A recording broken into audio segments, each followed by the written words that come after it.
you very much. You're welcome. They said they could not see that. I don't know why.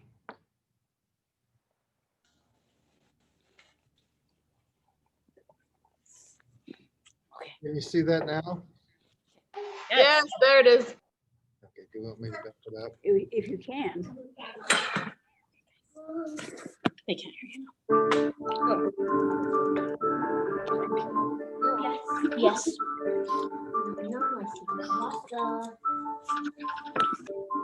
I don't think I've ever heard an elected official or a policymaker anywhere talk about the future of either their city, their community, their state, or their country. And there's only one constituency that best reflects the future, and that is children. When people ask me what are the three most important issues facing the Congress, I always say the same thing. Our children, our children, our children. Locally, I think it's a reflection of what Fort Worth is all about. This is our next generation. These are the next policymakers. These are the next members of council. These are the next mayors. If we want them to have the chance that we intended for them to have, then we need to give them the tools to succeed. You do that through early childhood development. I can't think of a better place to make an investment than our children. My belief is that responsibility falls on all of us. If a child goes into a life of crime, it doesn't affect just the person that's the victim. It affects all of us because you're going to end up having potentially to build more jail space to incarcerate that individual. Two, you're going to have to build more courts and hire more court personnel, judges, and have to hire more officers. So it's more expensive in the long run. The best place to deal with people, like any issue in your own life or your city's life, is at the beginning. So as far as Fort Worth is concerned, and as far as other large cities and small cities for that matter, anything that we can do to support efforts for early childhood development, you're going to find us right in the middle of that mix because it's good for our city and it's certainly good for our children. Hi, I'm Rob Reiner. Science has shown us that the way children learn and grow during their early years has long-lasting consequences for all of us. And supporting their development pays real dividends for cities, towns, and counties. Studies suggest that for every dollar that we invest in early childhood, we yield a $7 return. Not only do municipalities have a clear stake in their youngest citizens, local officials and community leaders are in a unique position to spearhead proven programs. I can attest to that myself here in California. We need to concentrate on three things: supporting parents, promoting child health and safety, and improving access to high-quality childcare and preschool.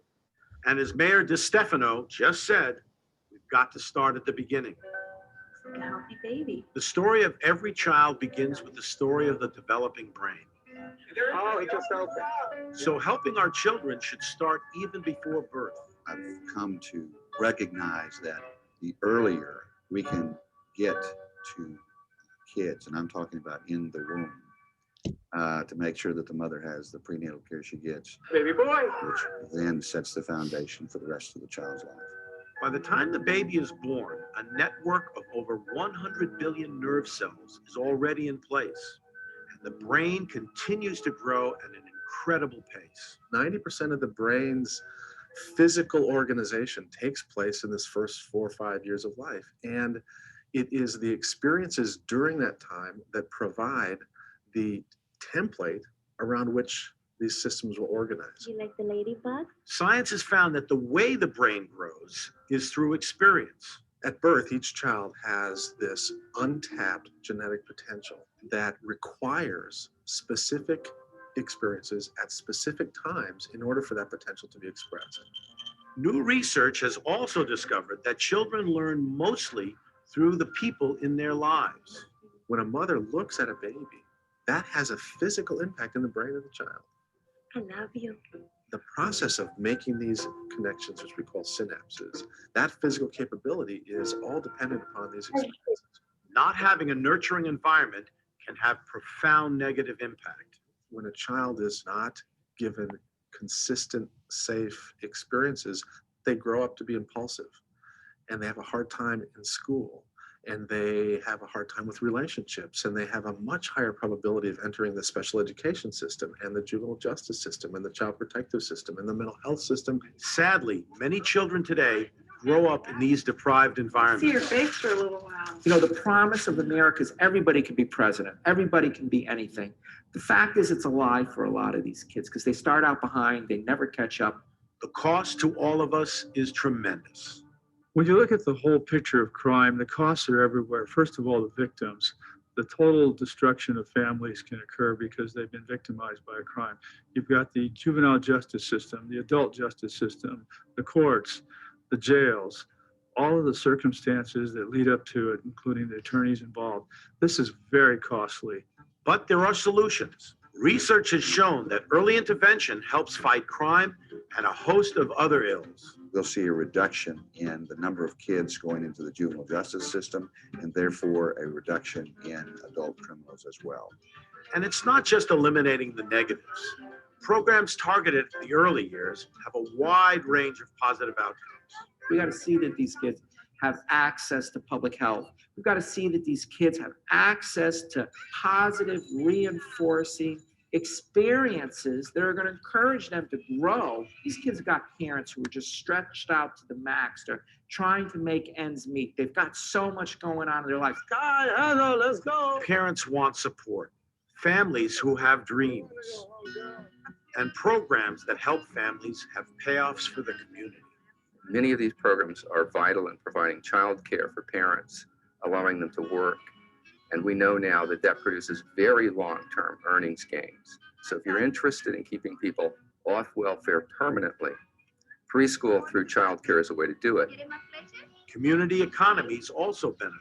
In an era of contracting budgets and of desire to grow our economy, truly the best economic development tool we have is our human capital, our intellectual capital. And if you don't plan ahead, if you're not investing in the research and development of the human brain at a very early age, then as a state, as a nation, as a world, we're going to fall behind. Times are tough now. All states are facing fiscal crises. It's not inexpensive to provide early education opportunities through child care centers and preschool programs, but I think it's essential that we do that. This is our future workforce. These are the people that are going to lead our country at some point in time. And to the extent that we invest in them, we'll have a better country and we'll have better businesses and we'll have resources, in fact, to run those businesses. The quality of these programs is critical. Local leaders have to take responsibility for ensuring that programs have the quality that's required. In order to do that, we need good teachers with strong qualifications who are well paid. To make that next step in the development of language and development of their thinking, the development of their understanding about how to get along with other kids, how to plan and take responsibility for their own actions. Research has proven that quality programs such as Smart Start have shown significant results. Smart Start is North Carolina's early childhood initiative focused on children from birth to age 5. And it's a comprehensive approach to meeting the needs of young children. It gives communities the responsibility and the funding to make a difference for young children. Where do we get from? This is just one example. Other quality programs have shown far-reaching results.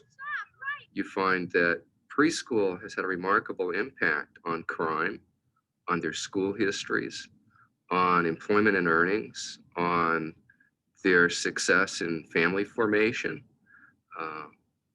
even things such as whether they have a second car or are likely to own their own home, things that we think of as part of the American dream. The facts and the figures are there. We can level the playing field. If you're really interested in closing the gap between rich and poor, closing the gap between black and white, we know that most of the gap that's there when kids graduate from high school was there when they started kindergarten. It's time now for action. What we have to do in the next generation is figure out how we can reconfigure our public systems and our public resources so that we can provide environments to maximize the potential of our children. The public needs real leadership. It's not something that you're going to see a quick return on. it's not a sexy issue that, my gosh, in a year, let's see what the results are. But over a generation, it will provide the greatest dividends. Opportunities exist all over our country to make real change. As a society, we are prepared to invest in the nutrition of children, the education of children, the kind of intervention with a child and the relationship, the nurturing of a child at an early age. The dividends are enormous at the tail end. One of the things that's happening in this country is that people are taking responsibility for leading efforts on behalf of young children, not just at the national level and not just at the state level.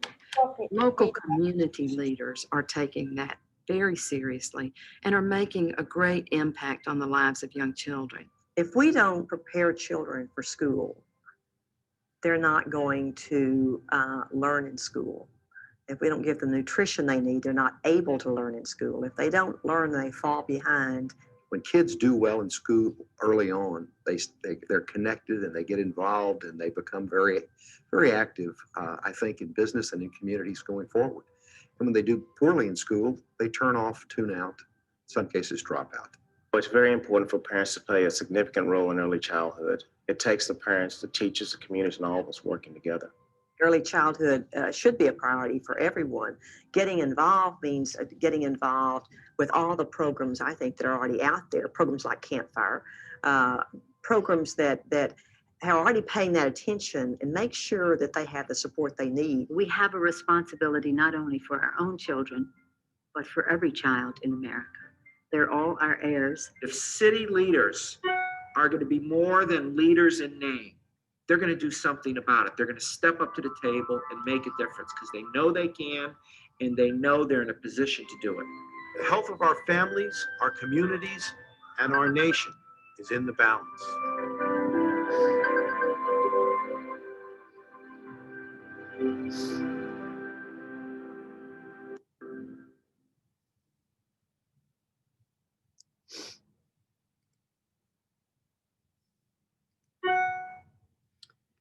Okay, we usually start, of course, it's much better to start with an introduction to these videos. But SUU wanted us to see that one last week and the one this week. And as you can see, we needed James to help us out because I don't know how to run the Zoom yet. Okay, welcome now. Last week we discussed early childhood. And tonight we're going to do early childhood up to second grade. And then if you look at the schedule, the next week we go to third and fourth grades and we move to the upper grades. I really, really enjoyed your comments that you made on your postings.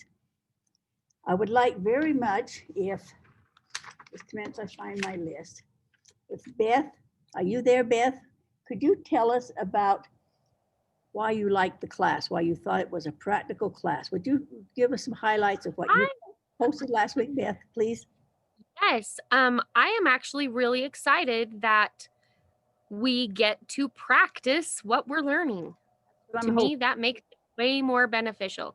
Me too. I get tired of being lectured at, and it's good. And we need to know the research, just like that video, that DVD had some excellent ideas from all over the country. Everybody is concerned about early childhood. There's not a lot we can do about it, but we can maybe encourage parents.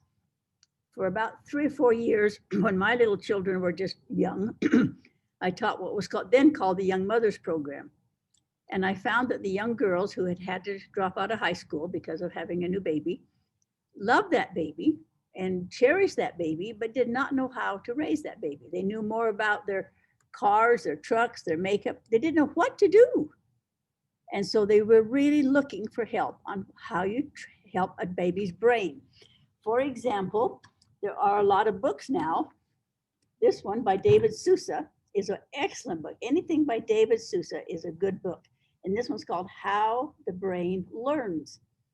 Just practical ideas. This is the 5th edition, so you can see he's revised it, by David Sousa.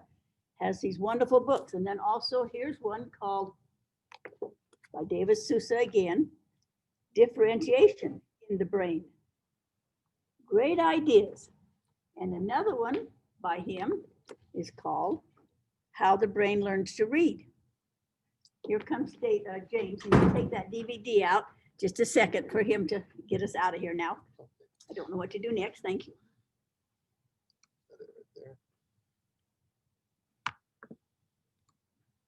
Close that.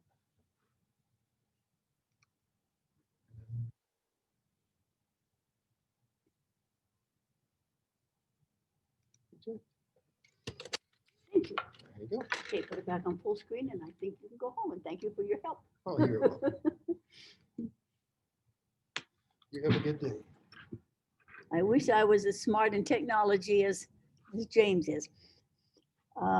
Andrea, I loved your comments. Would you tell about what you put about how your teaching and clarity? Would you make those comments, Andrea? Are you there?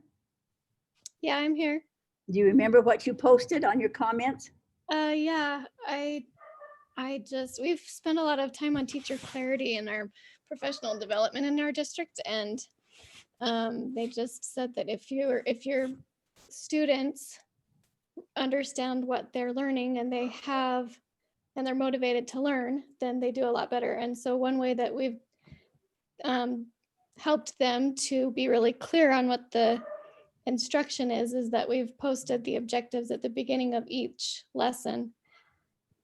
And then at the end, we also go back and have like a conclusion, and they talk about what they learned. So before the lesson, they talk about what they're going to learn. And then after the lesson, we talk about what they just learned. That's wonderful. I supervise student teachers for WGU, and we have 4 of them out here right now. And the way they end the lesson is, well, time to go now, or go to recess, or get your coat, or here's the bell. You know, we have to have closure. What did we learn? Why did we learn it? Remember, we learned about purpose and all that. Stacy, I loved your comment about your to-do list, because I'm a to-do lister. Are you there, Stacy? Stacy Meekham? Yeah, I'm here. Do you remember what you posted about how you love your to-do list? Oh yeah. I'm trying to think what I posted. Was that on my purpose and goals? Uh-huh. Mm-hmm. Yeah. I'm trying to think. What part did you want me to talk about? You said we need to move away from that to-do list and maybe see a purpose of why we're doing it, not just it's on my to-do list. Yeah, and that's, because I keep my planners from year to year to kind of plan my lessons. Mm-hmm.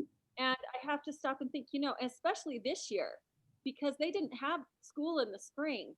And I'm looking through my plan books from last year and the year before, which is what I usually do. And I'm like, I can't do this because these kids are not developmentally ready because they missed instruction last year to do what is on my to-do list. I have to stop and get out of that comfort zone and actually really concentrate on what I need to teach these kids.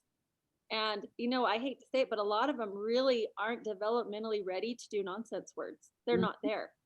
We just need to focus on the sounds and the letters and beginning sounds before that. They're not quite there yet. So I have to get away from that. Okay, I did this, I did this, I did this. And in February, I do this. In January, I do this.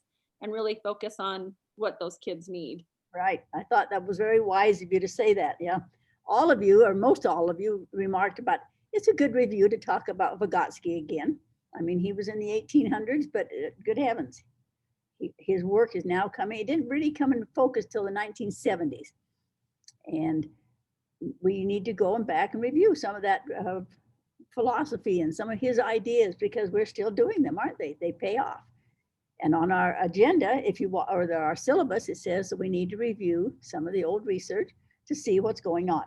And a lot of you talked about comparing the different theorists. We're going to do some of that tonight. A lot of you like the 7 Ps. A lot of you had heard about the 7 Ps. They're simple, but they're very important, very critical in your classes. Suzanne, you were going to do more about probing. Are you there, Suzanne? How did it go? Your mic's, you're still muted, Suzanne. You're still muted. Yeah. Sorry. Yeah. Better?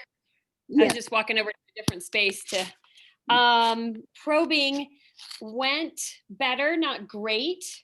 I tried to give a little bit more time as well during my explicit instruction before I just gave answers. But I mean, it helped because I would try to say, okay, why are we,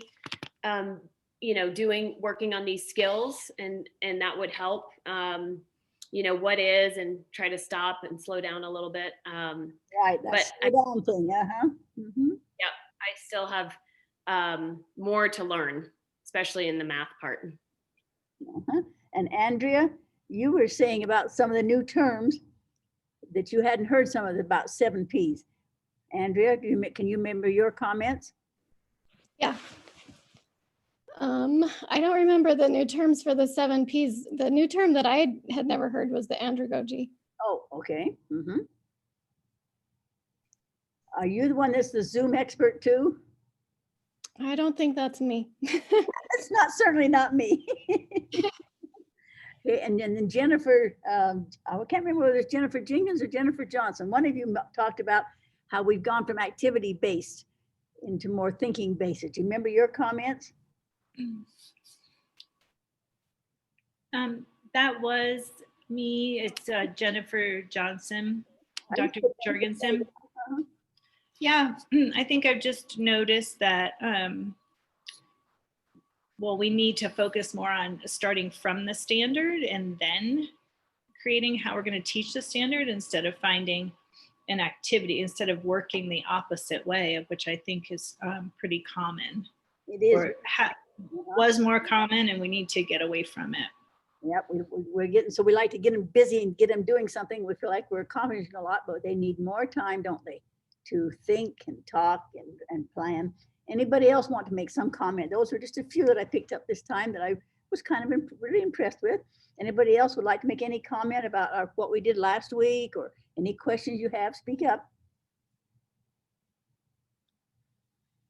All right, then let's go to our Canvas. Let me find where my Canvas is. Oh dear, where's Canvas? Just a minute, I gotta find where it went. Where did Canvas go? Just a minute. Oh dear, where's there? There, I found it. Hey, I did something right. 3 cheers.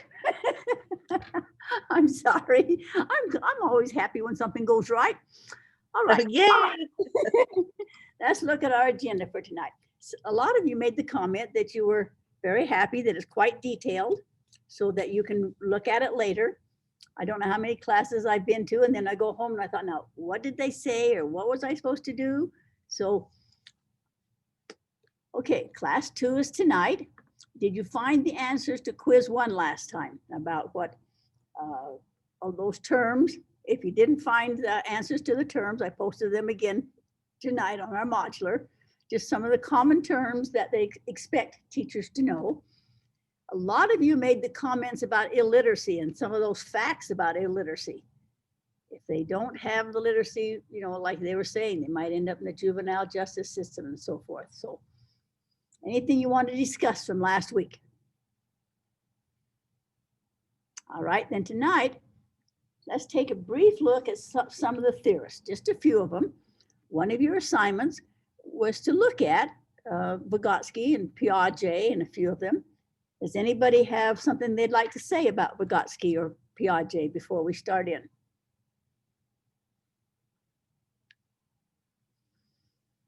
Okay, then let's go to our modulars and go to number 1, please. Number 1 on our agenda, in case you forgot last week, is did you know these facts about literacy? Are you showing the Canvas page? Because if so, I can't see it. Oh, here we go again. I better go find James in because I don't know what to do about it. Hold on a minute then. Maybe it's just me, but I can't see I it. can probably talk you through it, Louise. Okay. Right, it's not hard. Tell me what I do. So you just need to share the page. So down at the bottom of the screen, it says share screen. Mine doesn't say that. Let me go to Zoom. Let me go to, Yeah, you gotta be on the Zoom page. let me go to the Zoom page and pull it up. And it should say Share screen with an arrow pointing up. It's green. I can't get past that point. Let me see here. Launch the meeting. I'm caught right here. I can't get past that point. I better go grab him before he leaves. Just a second, I'm sorry. Okay. You tried. I think she's just in a different browser.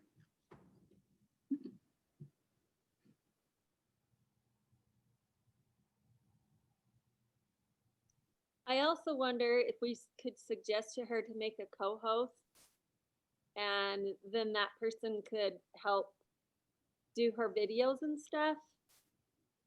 If she just picks one, then maybe we can, and gives us access to her stuff, or I don't know. Right, I think that's a great idea because they can just do it, yeah. Yeah, then she can concentrate on teaching. Right.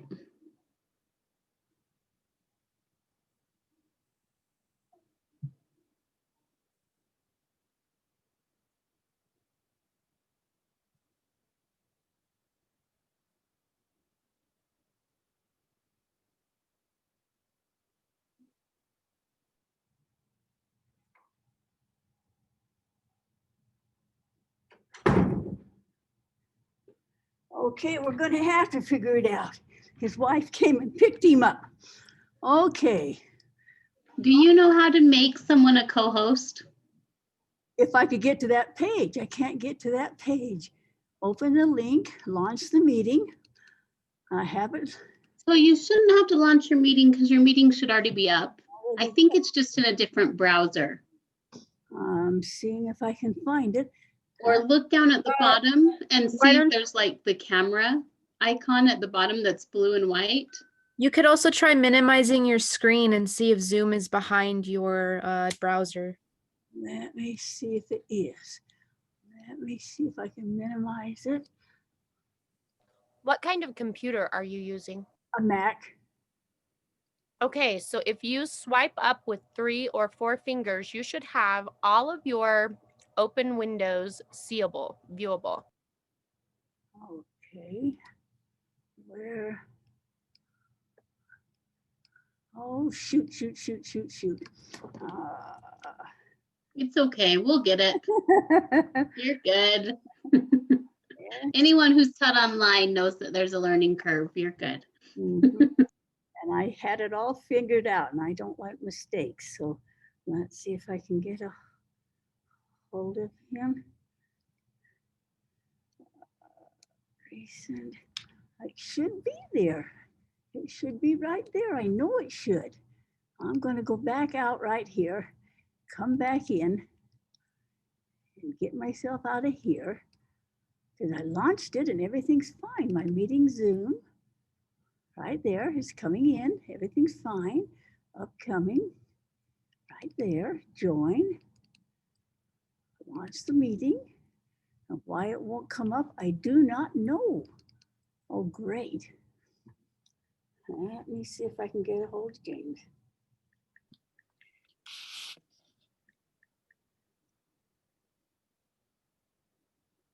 And I think, I mean, we can pull up the Canvas page also, everybody, right? Yeah, like everybody can. Yeah, and we can just follow along as you talk. Absolutely. Yeah, if you just talk, we can follow along on Canvas. Okay, I think I So can. don't stress too much. Yeah, I know how to do that. Okay, let me go to Canvas. Right. There's all my Zooms. They're there. They're there. I know that. Let me go there. Why that page won't show up, I do not know that. Just a minute, I'm so sorry because I had it all organized. Launch your meeting. That's what he told me to do, is launch my meeting. Firefox. Why can't I get quit it Zoom? Let me see here. All right, I'm back there. I found it. I'm okay on that one. Let me go to modulars here. Okay, number 1. Can you see that now? If you cannot see it, speak up. I can't see it. You can't see it? You cannot. What do you mean? Like you sharing or us just following along? Following along right now. Can you see it?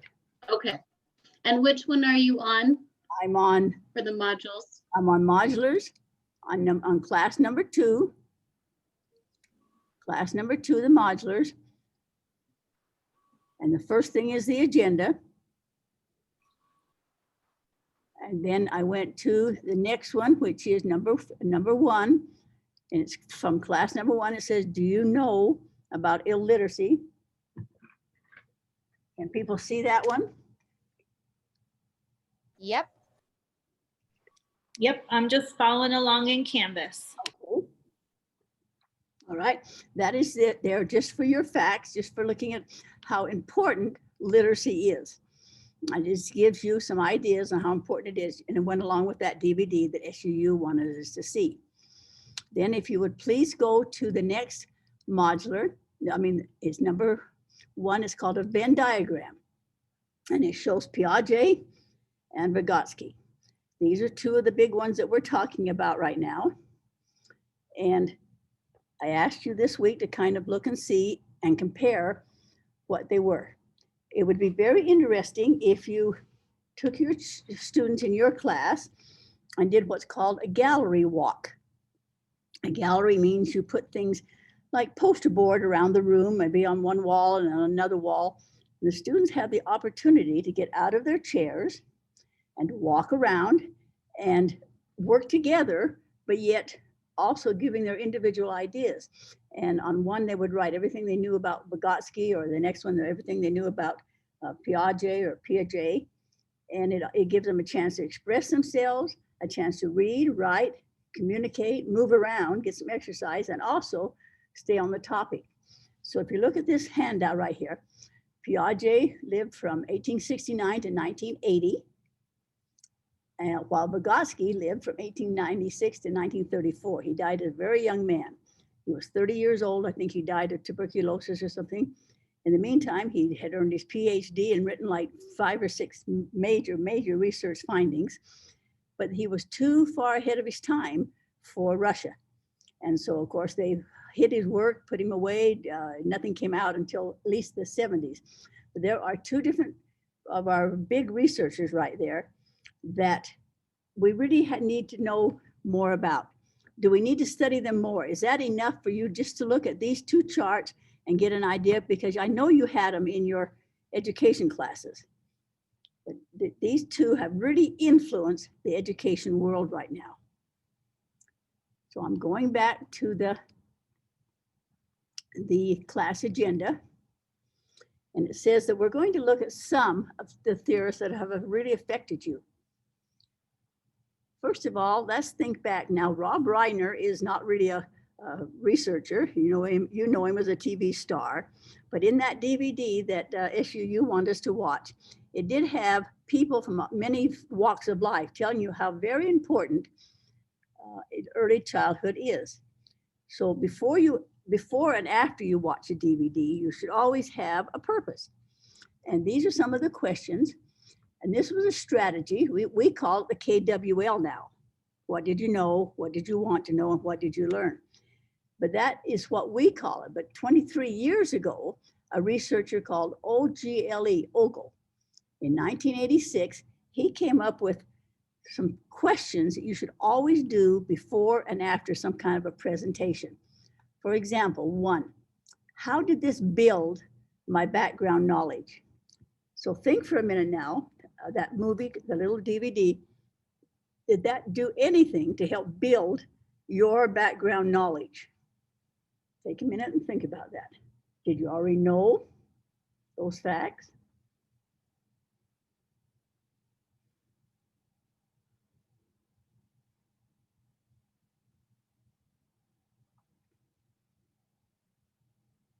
Okay, that's 5 seconds. A lot of people are worrying right now about wait time, especially when I work with my student teachers. They think they ask a question and then 2 seconds later, they expect a very thoughtful answer. Our brain takes 4 to 5, 6 seconds longer, 10 seconds if you're translating from one language into another and then back to you know, speaking Spanish or speaking Basque like we have out here, or different languages. So watch your wait time. So on that DVD, what did I already know? What did I learn? What questions do I have now after I've seen that DVD? How does this situation apply, this information apply to my situation? And then where can I find more? So every time you give a presentation or something like that, you should have a purpose for it. And our purpose is those 5, 6 questions. So we've looked at Vygotsky and we looked at Piaget just a little. Now we're going to look at some other ones just briefly. We're going to look at Howard Gardner. What do we know about Howard Gardner? Does anybody know what he researched? Speak up if you know. I think he was multiple intelligences, wasn't he? Yes, he was, exactly. And sometimes we agree with those. And for a while there were the big thing. They were the big so-called fad or idea, and it has a lot of merit to it. Some people say that's ridiculous, that we have thousands of intelligences. Some say we don't have just one. I mean, it's very controversial, but he had some good ideas. Have you heard of Anita Archer? What about Morrow and Gamble? Deborah Johnson, she's one of the new ones. What about Maury Clay? What do you know about Maury Clay in New Zealand? Big fan of early childhood. What about She's Concepts of Print, isn't she? What? Go ahead. She did the Concepts of Print book, didn't she? Yes, she did, and a lot of other things. She's one of the big ones. And then Stephen Krashen. Do you know, have you ever been to a lecture by Stephen Krashen? He was in Salt Lake about, 8 years ago. He gets $10,000 per half hour to lecture. And he did a lot with bilingual. He's done a lot with how we learn. So there are some handouts now on your Canvas. Let me go back to the modulars. And at the very bottom, if you go down to the bottom of your agenda of what we're doing tonight, clear down to the bottom. If you would like to know more, and that's andragogy, some of you will like to know more, some of you will not. You'll already know everything you need to know. But at the bottom down here, you'll find it says the word theory in front of it, so that you could know that these are the theories we just talked about. There's a little bit there about Vygotsky, the theories of reading development, the theory about how children become literate, the theory of parents' influence, and the theory of early literacy. So there are 1, 2, 3, 4, 5 handouts there that if you would like to know more about those researchers we just talked about, then there is some information down there for you. How do you feel about that strategy? I want to know. Now, I didn't tell you exactly what each of them did. I tried to hone in on what you already knew for prior knowledge. I've given you something to read now if you're interested, which means andragogy says, if I'm interested and it's useful, if it has sense and meaning, then I'm all for it. If it doesn't and has no use in my life, then maybe later it will. And so I put these ideas here for you. So if you are interested about those, then you can read about them there. Now think about a minute, is that a good strategy? Would that be a strategy that would baffle you, make you mad, or would it make you curious? Think about that strategy, effective or not effective in your life. Speak up if you would like to tell me theory or not. Is that helpful or not? Well, this is Nicole Fulgham. I teach junior high, so I teach 8th and 9th graders. And I think this could be a good strategy for that age because some students are really, really into the topic we're talking about that day, and they'd like to know more, but of course, you know, we're trying to move forward and we maybe don't have enough time to spend on that topic. For example, in my 9th grade class, we just finished a mythology unit, and unfortunately, you know, it's an English class. We didn't get to delve super deep into mythology, and we focused on Greek mythology.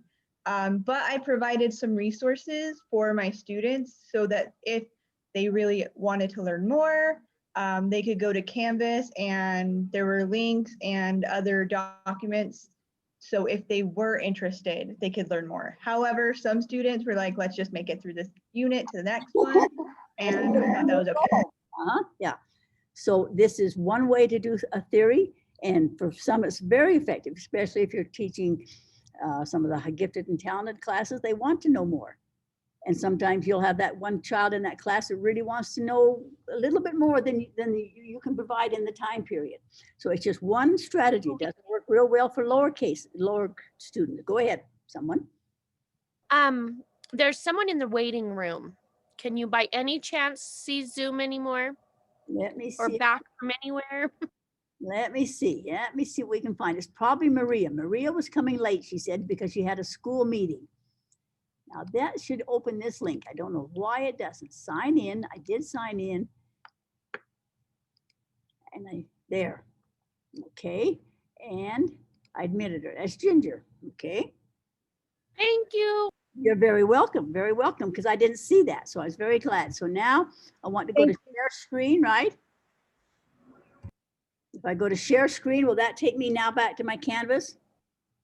You can go, so share screen, you can choose your Canvas screen from the options it gives you. Okay, right here. Or you can choose just to share your every screen and then switch around between things as you want. Okay, let me see now. Where did I lose that at? I lost it already. I had it. We can see your screen now. You can? Oh, wonderful. Now, if I could just get into the Canvas, I would be perfect, wouldn't I? I would just look up at the top of your different browsers. I bet it's right up there. Let's see. Let's see. Firefox is there. No, not there. It's down here at the bottom. And do I want screen sharing or stop sharing? Do I want screen sharing or new share or participants? Do I want stop share? Yeah, there's that one. But now how to get back to Canvas? I don't know how to get back to the Canvas one. Anybody having some great ideas? Anybody know how to get back to the Canvas one to show up? I keep going back and forth. There. Hey, hey, hey, patience, perseverance. Wowie. I think we're doing it. Now, can you see the Canvas on the screen? No. You have to do screen sharing for that. Yeah, now you got to screen share it. Now I have to screen share it. Okay. So bring it up. So you'll have to go back to Zoom, screen share it, and then it should bring it up. And then should bring it up. There's screen share. Now, where share screen and launch the meeting. Here's what I want right here. And screen share, and it's right here. And now can you see it? Now we can see it. Hey, hey, wonderful. Thank you so much, everybody. Thank you. All right, let's try the agenda one more time then, right there. Please click on the agenda. And it tells you what we're doing. All right, we talked about these questions with the DVD. And then here are some of the current and past theorists that have had a big influence on education. So, and there's an article about, they're mentioned in the articles at the bottom. So if you're interested, then that's the place to go there. A couple of you asked if we could follow up on the story I told you last week. The story I told you last week was about, now I've lost my picture of my Zoom. Where did my picture of my Zoom go? Okay, the story that I told you about, it was called After the Fall. And it's a story of Humpty Dumpty. And a lot of you said, I want to use that in my class because it talks about Humpty Dumpty, who everybody knows the story, having a big fall. And a lot of us have had a big fall lately, or a lot of changes in our life, and the students have had a lot of changes. And it simply talks about falling down, and we all do. And then the moral of the story being life begins when you get back up. And it's a Caldecott winner, so it has beautiful pictures. So some of you asked if you could see it again, and that's what it is. Life begins when you get back up after the fall. Any other questions on that one? Okay, now we're going to talk about, some of you wanted to really work on your presentation. Presentation is important. That's one of the reasons I don't like Zoom, because I don't know it that well yet. I know the IVC system and it works so well for me and it goes so smoothly, and I don't like things not to go smoothly. So the Zoom is very hard for me. I also know you're not intimidated by me in the least. I laugh about that because do your students feel intimidated by you? This is the big issue right now in the social emotional learning. Should your students be your best buddies? Should they be your classmates? Should they be your learning center community? Or should they be intimidated by you? I don't think they should be intimidated by you, but there are 3 or 4 big so-called researchers making the big bucks, if that's what it takes, that said your students should have a sense of fear or awe or appreciation, which I think is a better word than fear, of the teacher. We don't have a real personal connection over Zoom because I don't see you like in the classroom when we did the IVC system. It's so much better when you're in your own classroom together because you do need some connection, a reason to respond. People used to say that you should not be the sage on the stage. Remember what that meant? You shouldn't be the one that does all the talking and gives out all the information and everybody just sits there. You should be the guide on the side. And we've heard that for many, many years. The new thing now that's coming because of this online is that you're called the clown on the town. And what that means is the researchers are out there doing their research about how effective online teaching is. And they're finding it's not real effective because they watched a class of first graders and the teacher was reading them a book, like I just showed you a book, I could read you that book. But the students were getting up and wandering off and playing on the floor and sucking their thumbs, and they were typical first grade behavior because there was no real personal connection. So they had that teacher try to entertain them. When she read a book about clowns, she dressed as a clown, she brought costumes in, she did music, she did dancing, anything to keep their attention. Just almost like a clown trying to keep the audience's attention. And they're saying, is that effective with online education or is it not?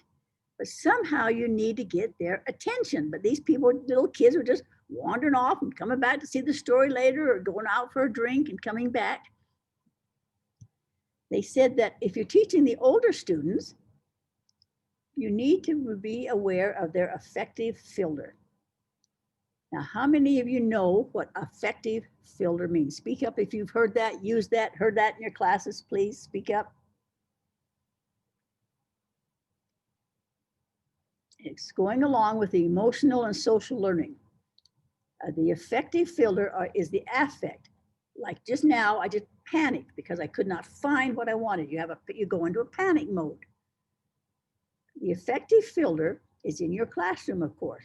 You have your students sitting in front of you or in groups or spaced social distancing.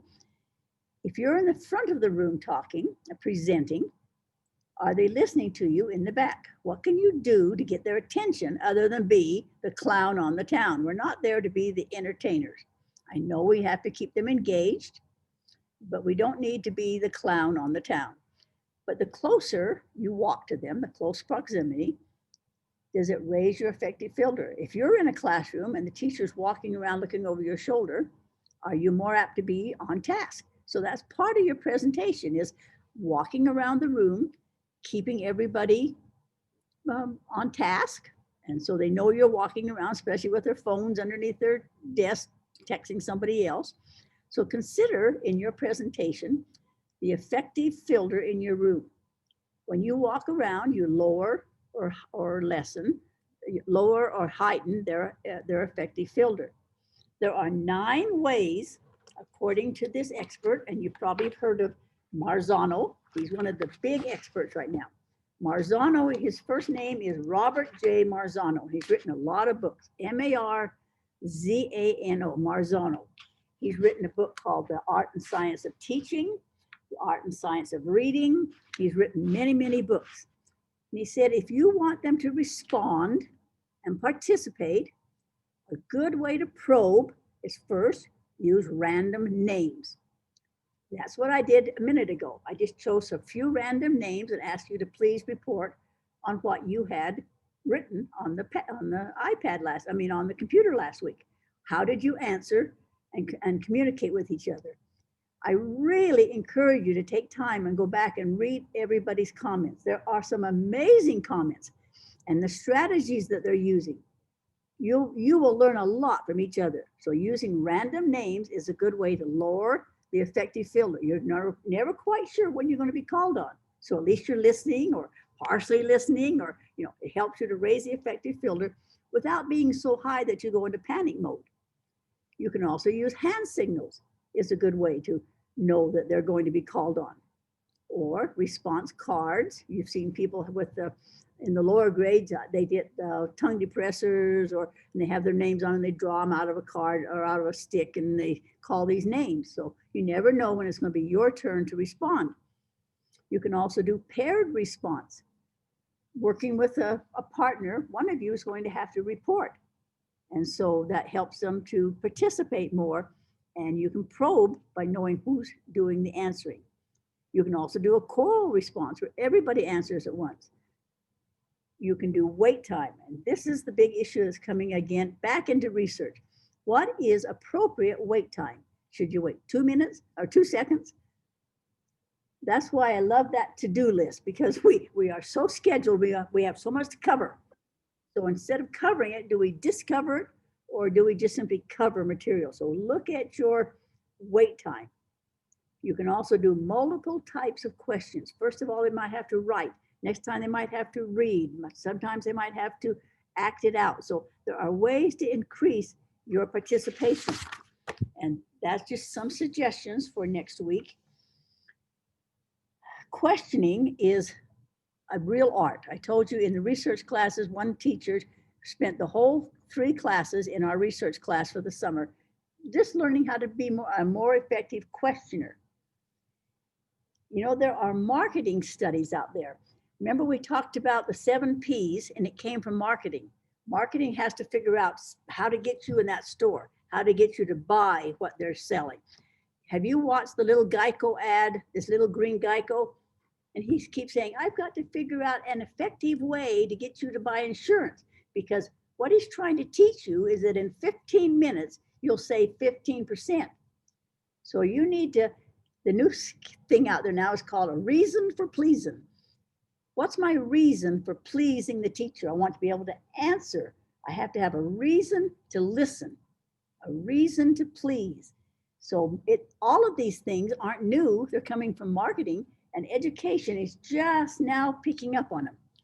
Next week, we're going to look at comprehension, really deep into comprehension, and a brand new way of teaching spelling. I went to the most unusual workshop, and I don't know if I like it or not yet, but next week I'll show you about it, and you get to make up your opinion whether you like it or not.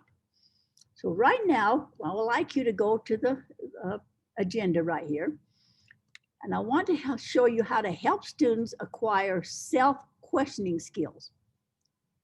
Students can read an assigned material, develop their own text, themselves, and world-based questions. There is an article, it's Canvas number 1. The article is called What Babies Need. I'd like you to take a minute and we're going to read it to yourself. It's only just 1 page.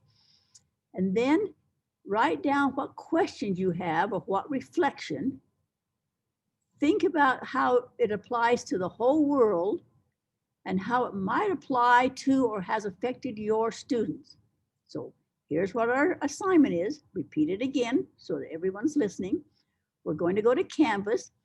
Canvas number 1 is an article called What Babies Need. You're going to peruse it, write down any questions or reflections you have. Think how it applies to the whole world, to you, and may have affected your students. It is in coordination with the video or DVD we just saw. So if we go to modulars and go to question number 1 right here, what babies need from us. Click on that. Take a few minutes now and peruse that article. What questions do you have?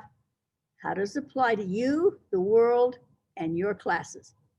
Questions of what you'd like to be doing now. Any questions, what you're going to be doing for 5 minutes?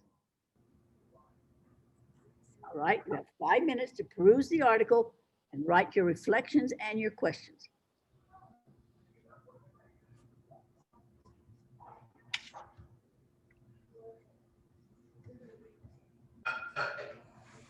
Somebody has a mic on, so watch your mics. Somebody's not muted. I can hear somebody doing dishes or something.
You have about 3 more minutes to peruse and write your question or your reflection.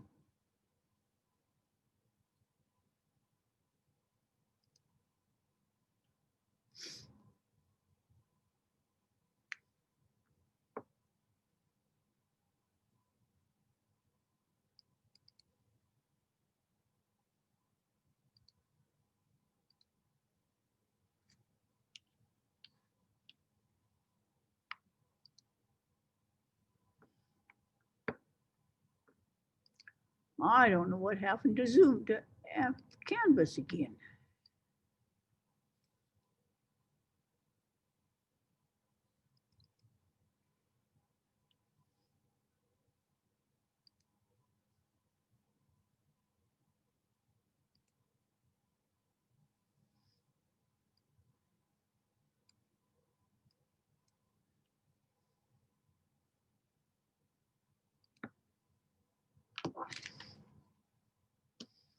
All right, Trish, we're going to start with you. What were your reflections on that article about what babies need? What did you learn about it? What went through your mind, Trish? I think that it's interesting that the normal babbling that parents do with their kids is so important in building their minds and pointing out just little things about life and in our day-to-day conversations with the little ones. I just remember back when I was raising my kids, just the chatter we used to keep up ongoing. I had no idea that it was that important to them. I just liked talking to them. Yeah, you're very important. That and that they pick that up. That the mama's face makes a brain change. Just being that close proximity. Amber, what did you think about it?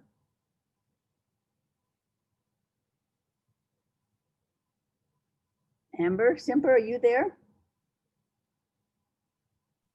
Yes, I'm here. I was having trouble with my computer. It wasn't clicking. Me too, I know that. They're not teaching right now. So how do you feel about this in your home? Well, it applies to me a lot since I have a 6-month-old baby.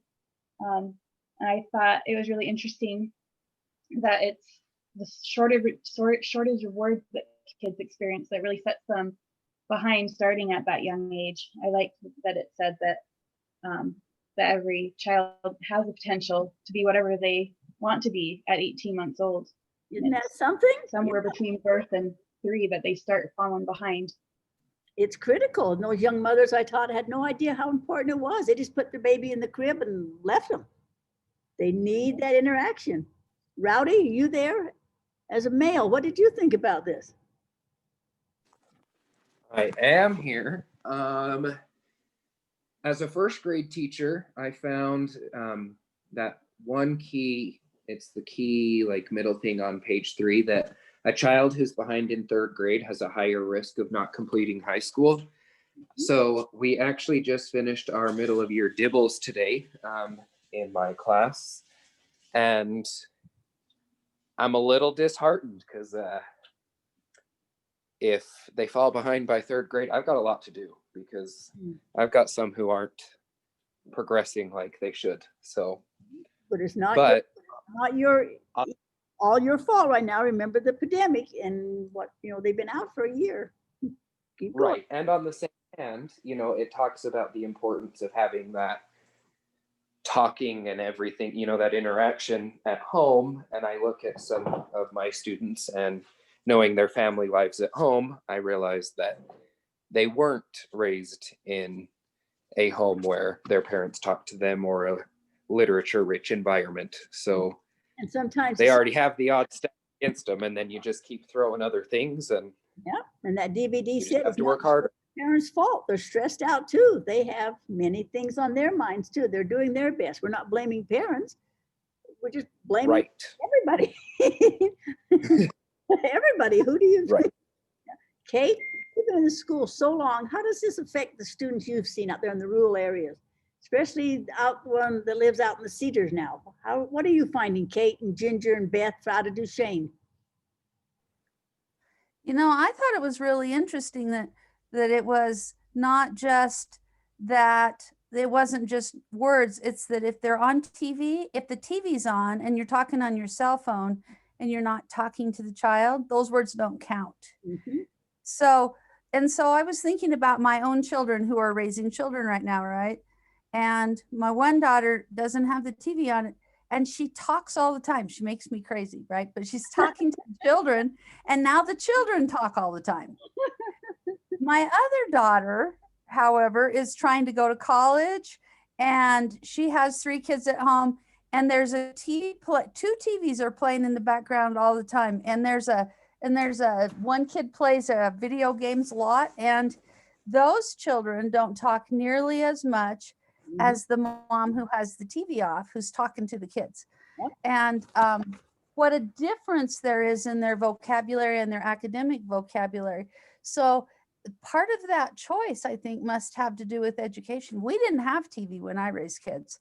So we consciously didn't have the TV, and they played outside, and we talked all the time, and we sat around the dinner table and talked about their day. But that isn't the way my own children are raising children, and there's such a difference in the words they know. Right. Anybody else want to offer their comments? I just wanted to share an observation that it kind of goes along with this. Well, it really does. That my fellow teacher and I, we found when we did our kindergarten testing this year. So when the parents are waiting while their child gets tested, we put a box of books out there. And we have our children separated so they're kind of ability groups so that the lower kids have the option of going to the all-day afternoon. So we have the lower kids in the morning and the high functioning kids in the afternoon. When we were testing the lower kids, and some of them are really low, not one of those moms picked up a book to read to their child. They sat there on their phones and let their kid just run around. Go down the street and nobody's talking to them saying, look at the scenery, look at this, look at this, look at the phone. Now our afternoon group that's high, their mom sat them on the lap and read the books while they waited their turn. Giving them that language. And you wouldn't believe the difference between the kids. In fact, last year we had one who learned to talk from an iPad. His voice inflections were digital. Like we had to take him to speech because he didn't know. I've heard those. All right, it's 5:44. We need to take a 10-minute break because it's also important that we move around, have a drink, take care of our own needs. I'm going to see if I can find Canvas again. So I have 5:45. We'll see you back in about 10 minutes. Move around and we'll continue from then. Thank you for your comments.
Can I ask a question while we're on break? Yes, go right ahead.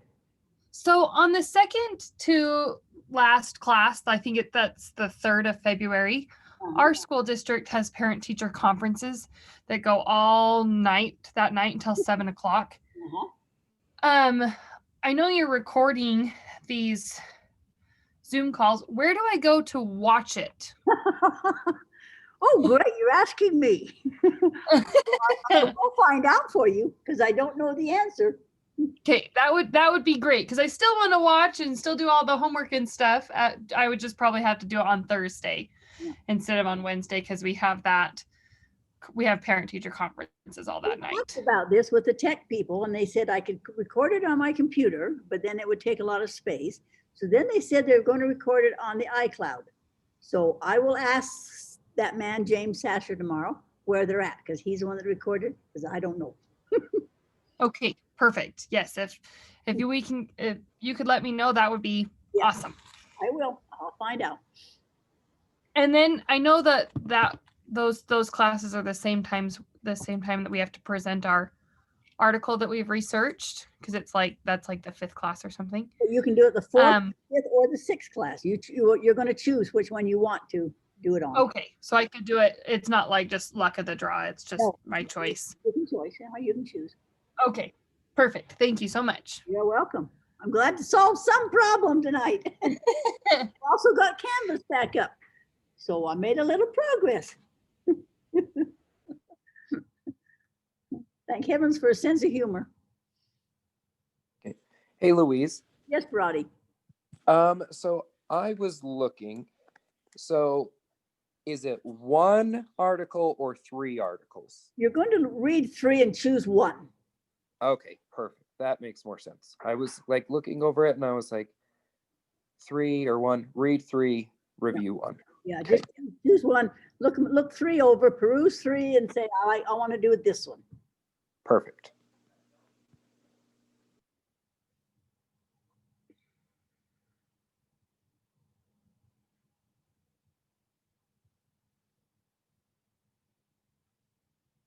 You still have 8 minutes for your break. Move around, take a drink.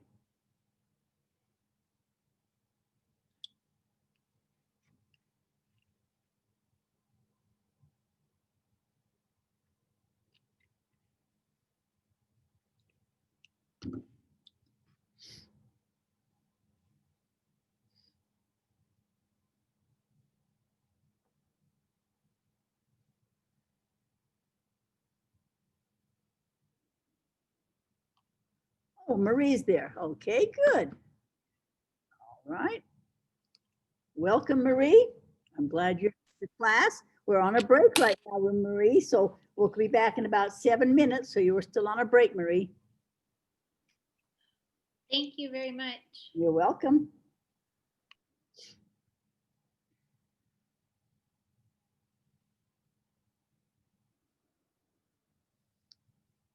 Rowdy's in a waiting room. Okay, how come Rowdy's in a waiting room? I'm switching from my iPad to my laptop. Oh, so you know how to use the waiting room, do you? I can't find anybody that knows how to use a waiting room, including the tech people.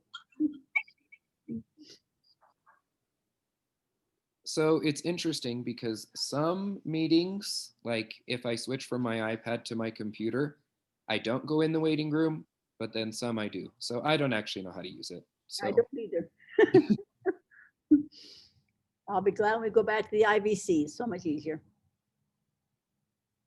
I wish we were all in person. It's so much nicer to be in person where we get someday.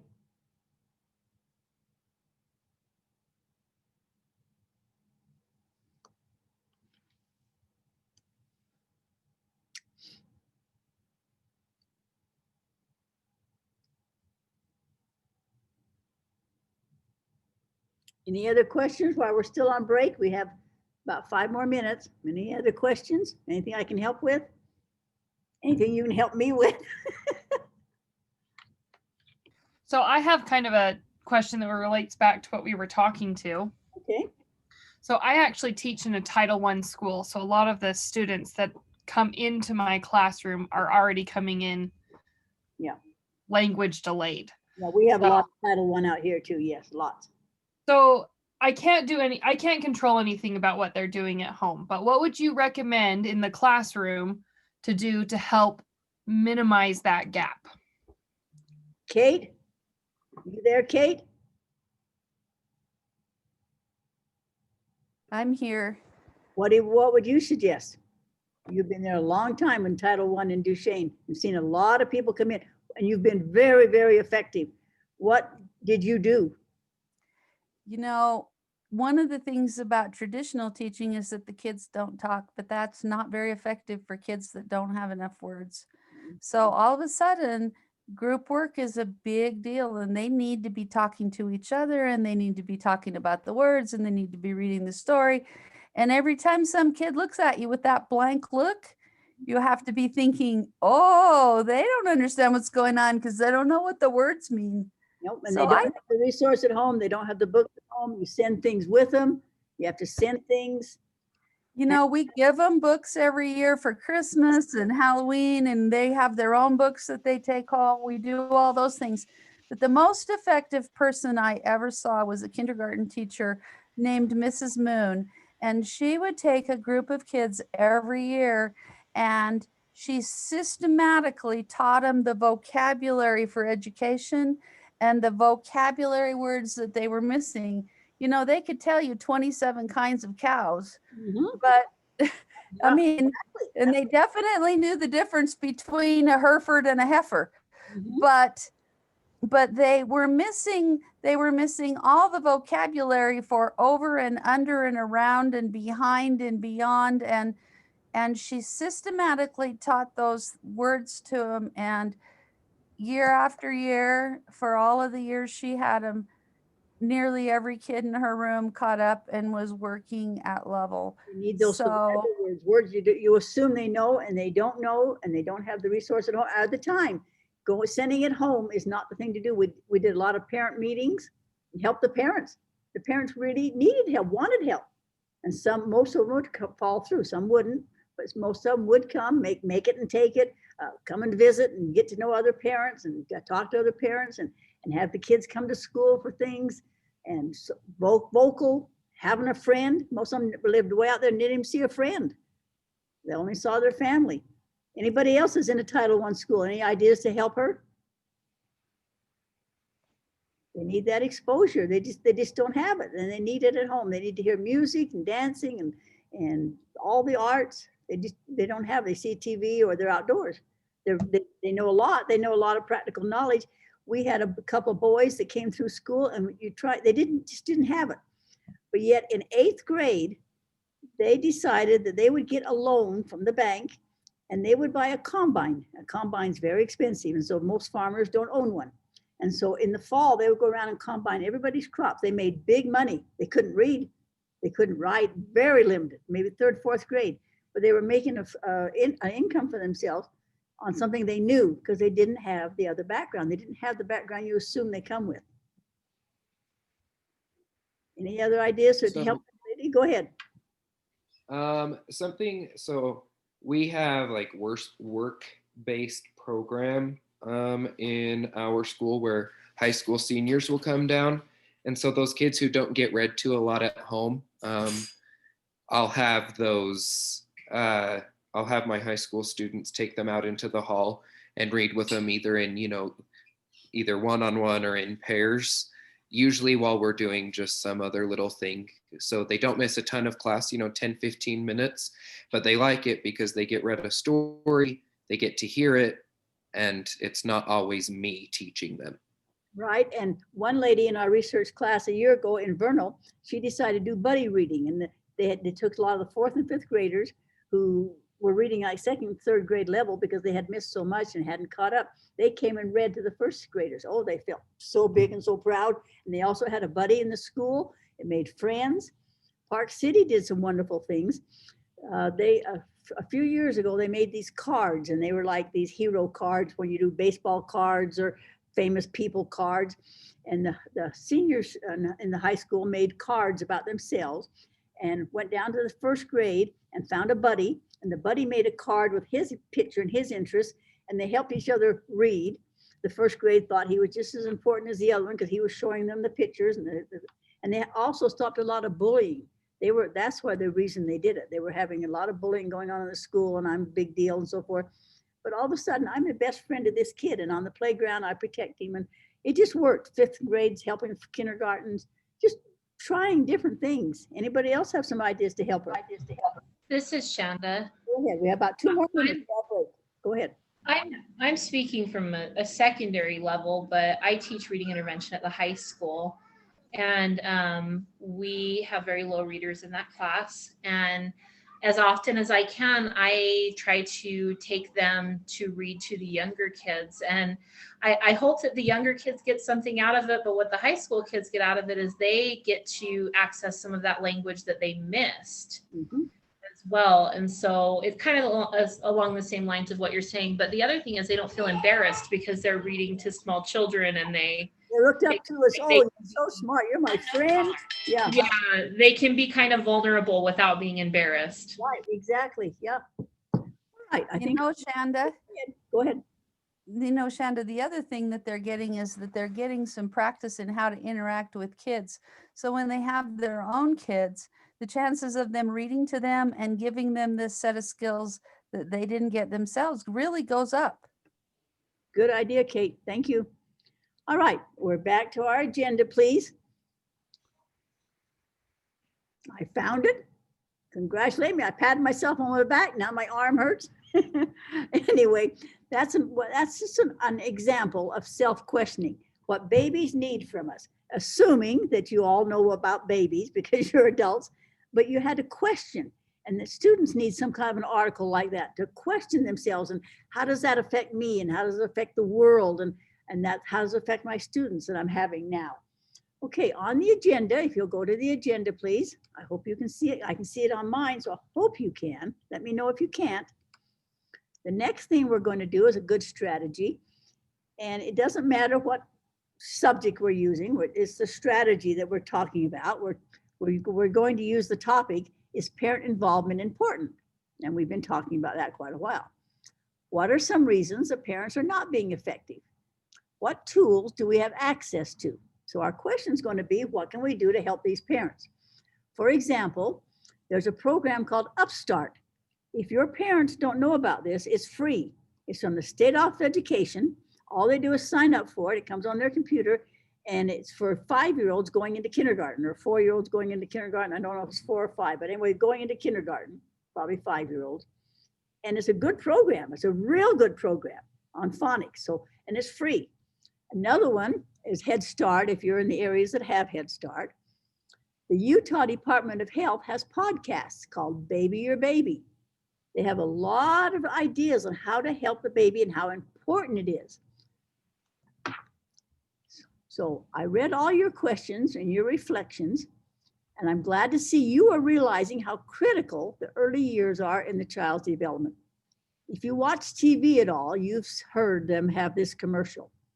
The early childhood material says the 5 critical elements are talk, read, play, love, and count. How simple. If we could send handouts home with the young children, especially starting with the junior and senior high school girls and boys, this is what's going to prepare the next generation. That's what the DVD talked about, how important it is. We need to put in the resources.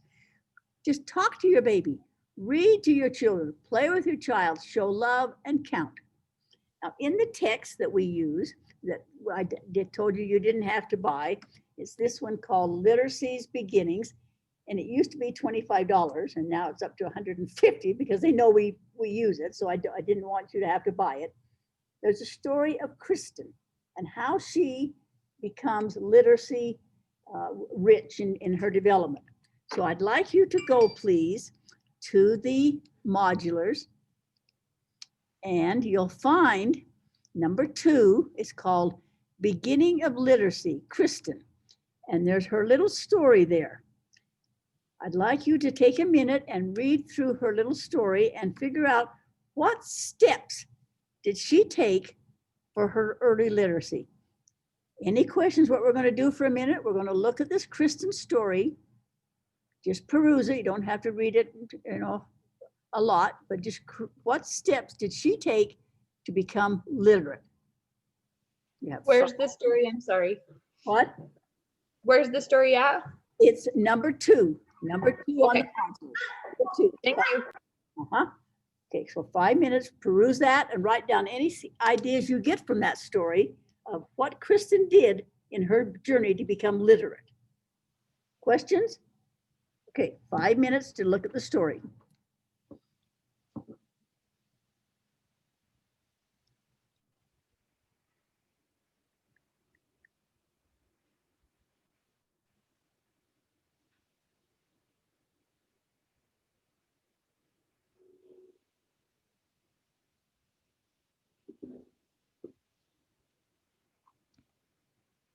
Speak up if you have any questions. Just perusing the story, getting ideas of what Kristen did in her journey to become literate.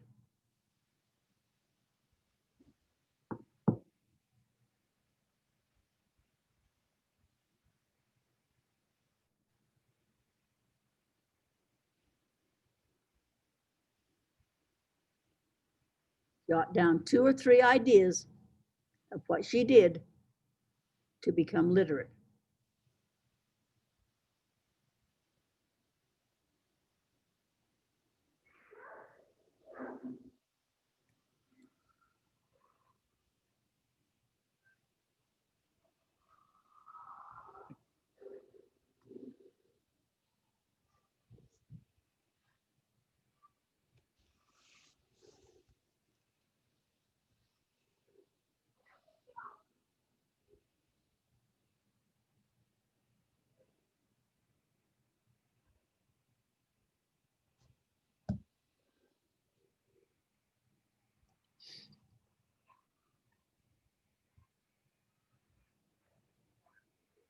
You have 3 more minutes.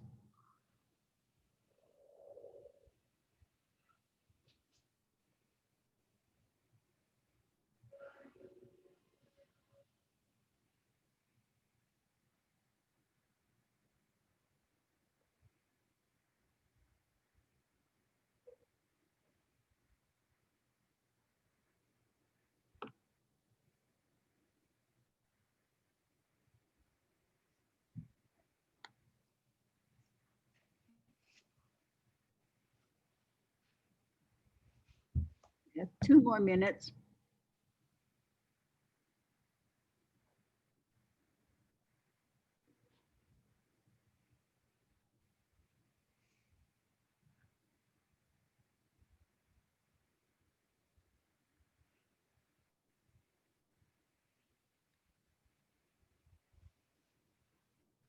One more minute.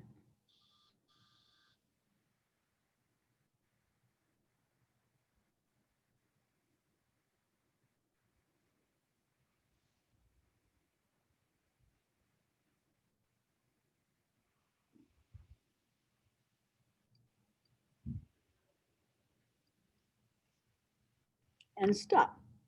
Now, why did I keep saying how much time you had? What is that an effective strategy? Why would it be, or why not would it be? Any ideas? Let me make a suggestion. For some people, that drives them crazy. Leave me alone, I'm trying to read. So you have to be aware of those people. For other people, maybe an ELL student who's trying to read it in English and translate it into Spanish and back to English, they need to know how much longer am I stuck on this job. 2 more minutes, I can make it. I can make 2 more minutes, or I better hurry, or I can pace myself. So it's effective in knowing your students, whether they need that time to know how much time they have left, or whether it's going to drive them crazy. So you need to know your audience, but you need to know when it's going to end. Okay, for example, from birth to 1, what did she do in that one? Cheyenne, what's one thing she learned from birth to 1 that Kristen did to be literate? So her parents would like narrate what they were doing. Like when her dad was changing her diaper, he would kind of like talk to her like, oh, let's get you a nice dry diaper. And as she like gurgled and cooed back, he would respond to her like they were having a conversation. Right, and also talks about the Humpty Dumpty book in that one. Okay, from 1 to 2, Nancy Polson, what did she learn from 1 to 2? She learned to hold a book and to be able to turn the pages from front to back. She began to point to things when she was reading. Good. Rebecca Beth, what did she learn from 2 to 3?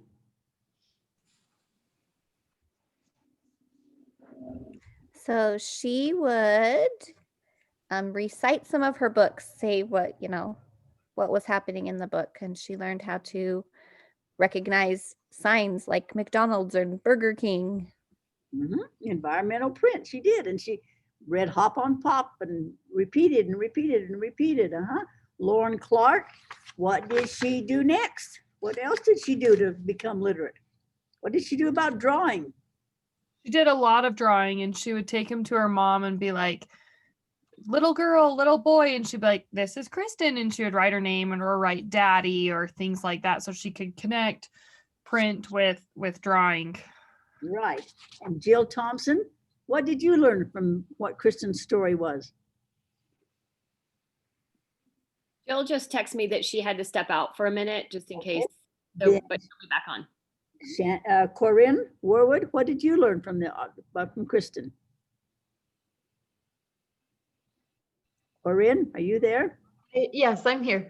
I just liked how she used those books as toys and how they were they were with her toys so that she saw them as a thing to be enjoyed when she was little tiny.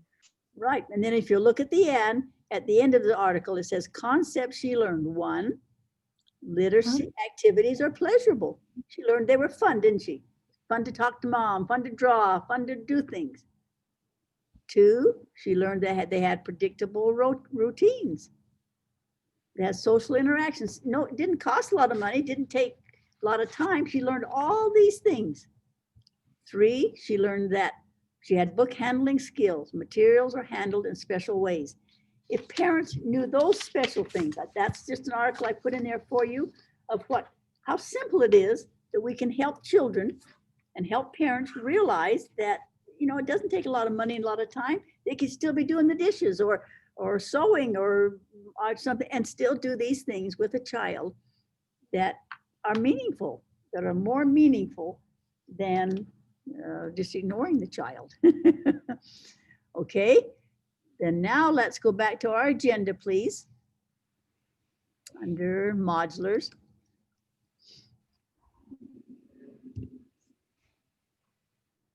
And it says here, let me get to the agenda right here. This is the story of Kristen. And it says, from the text called Literacy's Beginnings that I showed you, we read about a girl named Kristen and her journey to literacy. Even though it's about a 5-year-old, it can apply to any age. We all go through stages of literacy. I'm going through Zoom literacy right now and I'm not enjoying it. Or we go through stages of accomplishments.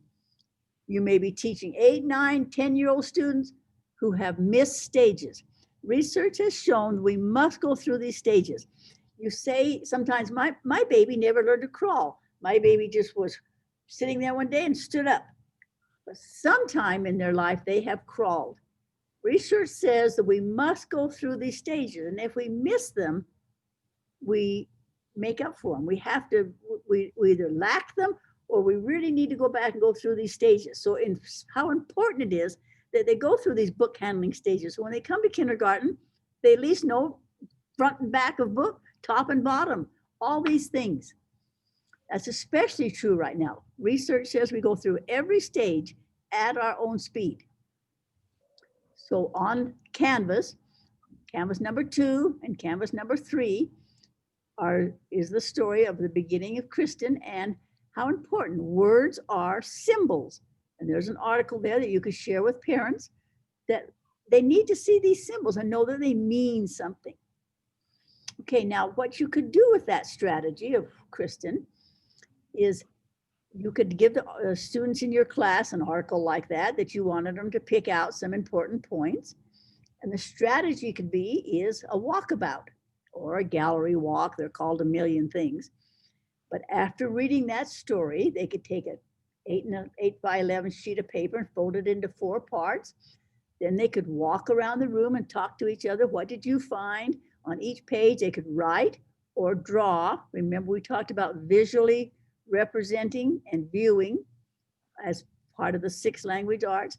Oh, I talked to Charlotte over here and she said that Kristen learned to handle a book. I'll draw a picture of a book. So whatever you're trying to teach those students, you could take a story that had highlights like Kristen did. They could walk around the room. It involves the students. They move around the room and they share ideas. It also helps you to see if they write them on chart papers, what ideas they have that are wrong or need to be corrected, are reinforced. And so there's another handout on the canvas called What Christian Learned. And there's things we just barely went over. But walking about is a good way, a good strategy of reviewing. Say you thought that was the most important lesson we had today. You want them to know those things. And so they would, because they've read it now, they reviewed it, they've thought about it, they could walk around and draw, talk, using all the 6 language arts strategies. They have covered your important article. Any questions on that? Has anybody else used things like walkabouts or gallery walks in their room they want to tell us about? Very effective strategy. It gets them out of their room, out of their seats, moving around. Of course, right now we have to watch COVID, but before we had the COVID, they can still wear their masks, so forth. But they're sharing ideas, they're drawing ideas, they're reading ideas, they're writing ideas, and all those things. For example, if it's called gallery walk, imagine you've been in an art gallery. How many of your students have been in an art gallery? We found a long time ago here in Roosevelt that we did a lot of stories about the zoo. So it was in our textbooks. So we did a kind of a survey, and in the kindergarten, first, second, and third grade, there was a lot of students, and we found maybe 40 of them out of 200 or 300 had ever been to Hogle Zoo. Nobody ever took them to Salt Lake. They didn't know what a zoo was. I can't figure out the quarters and know it's in the house. Go look in your room. I just did. Somebody has a mic on, please, and tell some children what to do. So anything you can do to help this child be accountable, but sharing. So gallery walks, walkabout, foldabouts, foldables, those are all very simple, not time consuming, but very good for retention. Another one is roundtable. Now you last week talked about what literacy is. We talked about emergent literacy. We've seen 2 DVDs now. Now I wish we were in the same room, but we're not. So you'll have to pretend right now that you're sitting in a room with other people. You go around your table, you'll have to think in your own head, and you name all the types of literacy you acquired. Last week we named them. We talked about cultural literacy and technology literacy and reading and writing. And then you go around the table again and you list, how have you helped somebody in your role as a parent, a foster parent, a grandparent, a neighbor? How have you helped foster literacy? So take a couple of minutes, pretend that you're at a big table, talk to somebody and name all the types of literacy that you feel you have acquired. And then what have you done to help somebody else acquire literacy? So this is reflection time. Any questions what we're doing for 3 minutes? We're thinking inside our head, what can I do? What have I done? Okay, 3 minutes, then I'm calling on some of you to share your ideas, making you accountable, which is another strategy.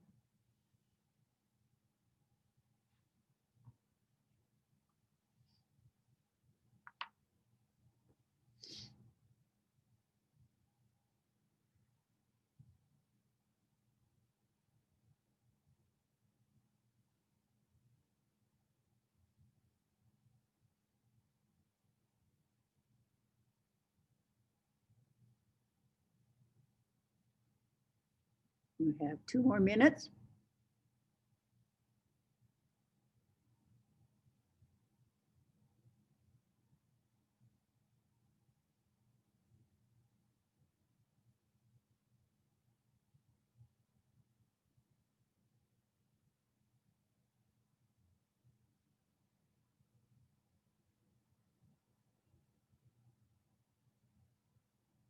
One more minute.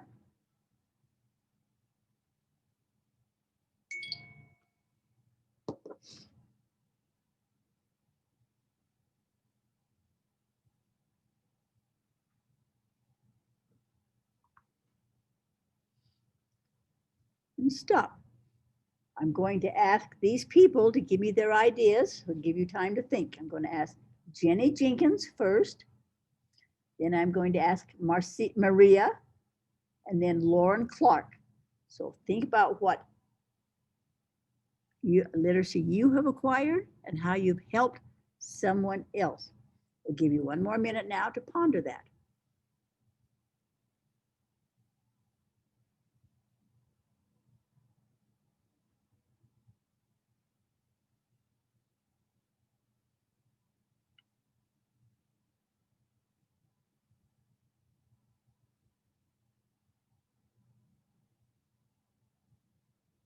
Okay, Jenny Jenkins.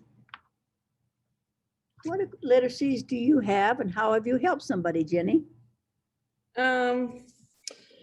I have, well, just like the reading literacy and math, things, you know, those kind of typical literacies that we think of. I don't have a very good computer literacy, but I'm working Hallelujah, on my friend. it. I'm working on it. I'm But on it too. just how have I helped someone though? Is just, you know, what I do in the classroom every day, helping my kids learn not just to read and write and have that kind of literacy, but to understand like how to, like I'm thinking of our second step program and how to understand people's emotions and feelings and develop a kind of literacy like that where they can empathize with others. Wonderful. We need that at this time right now, don't we? Right. Maria, are you there? Could you answer, please? Yes, I'm here. I'm an ESL teacher, and part of my job is to help my students with the different subjects that they're taking in class. I teach junior high, so a lot of my students struggle with math, and that's something that I also struggle with. So they'll kind of teach me as I'm trying to teach them.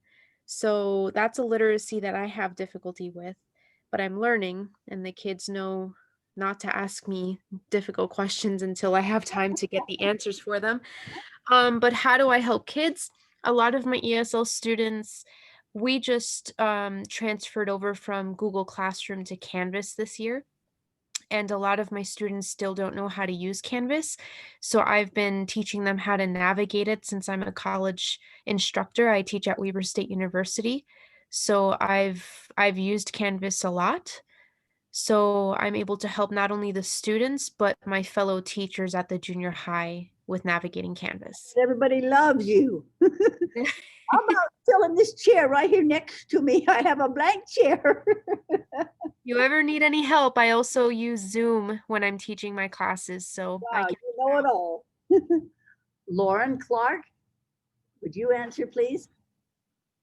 Yeah, I think that one of the areas that I'm literate in that's different than others is cultural literacy. I speak another language, 2 other languages actually, and I try really hard to bring language and culture into my classroom and to help students understand that people are different and it's okay to be different and it's okay to talk about those differences and share what makes us all special. So Thank you. Thank you. Anybody else want to chime in? You're welcome to. I'm just calling on a few random, but you're welcome to share your ideas. So I was subbing today at the high school in a literature class, and they had just started reading The Scarlet Letter. And anyone that's read that, you know, it's complicated. It's beautiful, but it's hard. It's written in a different era, so they speak differently, they wrote differently. And so, yeah, it is hard. So I actually, I asked the class, I'm like, can I read to you? You know, and this is a high school class, and they were like, yeah. Yeah, they'd love it. I don't know. Yeah, I don't know when the last time they were read to was. Whatever. Anyway, so I read to them the first 2-3 chapters of The Scarlet Letter so they could get the feel of it. We talked about what was being talked about. Just, I don't know, and I know some of them will never enjoy it, but I was hoping to get them to at least, again, get the feel of it, so they could, anyway, at least get a start of the book, you know, to start to understand what was happening. So anyway, kind of a fun. I love reading. I know when they get to those ages, a lot of the kids just get into their heads that they hate to read. And, you know, I just reminded them that this may not be their genre, and that's okay. But find something that they love to read and not say I hate to read, because there's something out there, there's some book out there that they will love. They just haven't found it yet. So anyway, that was just kind of a fun little High thing school today. literacy class today, English class, and they were reading poetry, and you imagine how they were doing sing song, sing song, sing song, sing song. It was so boring. But then the teacher took over, and he's a male, and he has a very deep, beautiful voice. And he read the same poem they were reading, and they were just sitting there with their mouth open thinking, good heavens, that's beautiful. It wasn't when they were going singy songy, but he showed them how, and they loved it. Okay, there's a next article talking about literacy. Remember at the front, I said that red means, what did I say red means? Red is strategies. Green means handout on canvas. Purple means a personal note. This little article right here is very personal to me, and I think it'll be personal to you. It's literacy defined. Literacy is defined as the ability to use the 6 parts of language arts to construct meaning according to one's multiple intelligences in a particular social context. Now, that multiple intelligence brought in Howard Gardner, the social context brought in Vygotsky, is written by Ong and Hall back in 2013. They went on to explain that one may be more knowledgeable in one or more of the 6 parts. For example, may be able to speak or write in multiple languages. We just heard about a lady just can do 3 languages, but does not understand the particular social context. Have you ever watched The Big Bang Theory? This little boy named Sheldon Cooper is a genius, but he has no idea of feelings and social context. He says very inappropriate things, and this can happen. They also said that we are all emergent literacy. We are all emergent learners in some of the areas. And this develops over time within each person, with mediation, with consequences and rewards. This is what's coming from the theory, and the ability or need to make sense of the world. Some fundamental ability to function in the world exists in all of us at birth and is called functionality or survival literacy. And then total or absolute or literacy will develop when the conditions are right and over a lifetime. So we have more time. My time's shorter than yours. I've been around quite a while, but I'm still learning. That places the student at the center of learning and the parent teacher as the provider of the opportunities for development. I take that very seriously, and I'm sure you do too as a professional educator. That is the principle and purpose of definitions. The world review and case studies. I'm trying to prepare you for the praxis, to prepare you to be better teachers in your classrooms, to be better parents. You haven't learned it all. I don't care who you are out there. I haven't learned it all. You haven't learned it all, and that's okay. And the students need to know that. I've seen parents that I did not dare send home a report card to, because if they didn't get all best grades, they were mean or punished the child. Oh, I just made me cry, because it takes a lifetime to develop all these skills and to be all this literate. So I hope that's a good definition for you to realize that we all are learning and we're all in this together. Now, we have some articles I'd like you to help share with me. Canvas number 6 is called Developing Skills. I'd like Rebecca Betts and Beth Gonzalez to read it over and take a couple highlights out for us to tell us about in a minute. Handout number 7 is called The Language Stages. Would Carrie and Trish read that over and give us some highlights? 8 is called Pre-Writing and Language Skills. Lauren Bliss and Nancy Poulsen. Number 9 is called Policies and Practices. It's a long one. Corinne and Marie, just take a couple of highlights. Number 10, What Do Children Need From Us? Lauren Clark and Tony Robinson. 11, Teacher and Language Arts. Jenny Jenkins and Ginger Thomas. 12 is called Engaged and Unengaged Readers. Julie and Charlotte. Number 13 is First Grade Struggling Readers. Maria and Amber. Number 14 is Helping First Graders, Chandra and Suzanne. 15 is on Questioning, Brindy and Kate Thomas. 16, Can Babies Really Learn to Read? Cheyenne and Jennifer Johnson. 17, Checklist for Learning Strategies, Stacy and Rowdy. 18, what you should eat, Andrea and Jill. And number 19, your baby learns 8 words a day, Nicole. Any questions? You're going to find those articles, just briefly review them, come up with a couple of highlights so that we will know. Andragogy says, oh, I want to go back and read that one that Shanda told me about. Just a couple of highlights. Any questions? Okay, find your article on Canvas.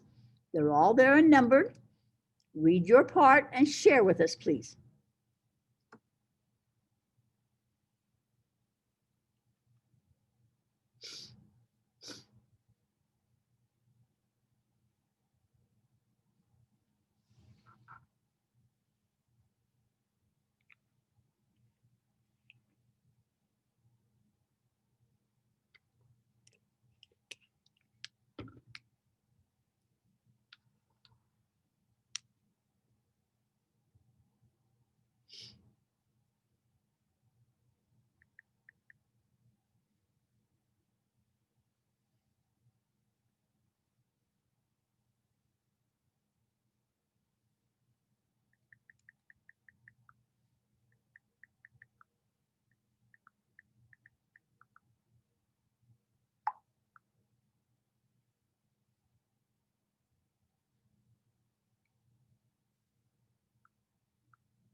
You have about 4 more minutes to find a couple highlights, and then we'll quickly review these articles.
You have 2 more minutes.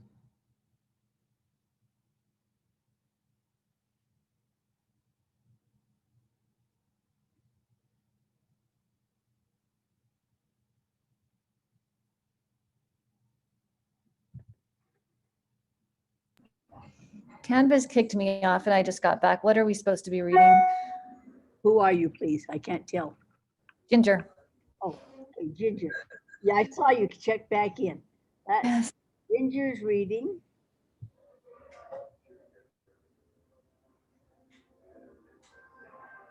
You're reading article number 11, Teacher and Language Arts. You're just getting a couple of highlights. Jenny Jenkins is reading it too. Just a couple of highlights so people would know what the article is about in case they want to go look at it. Number 7. No, Okay. Number 11, Teacher and Language. All right.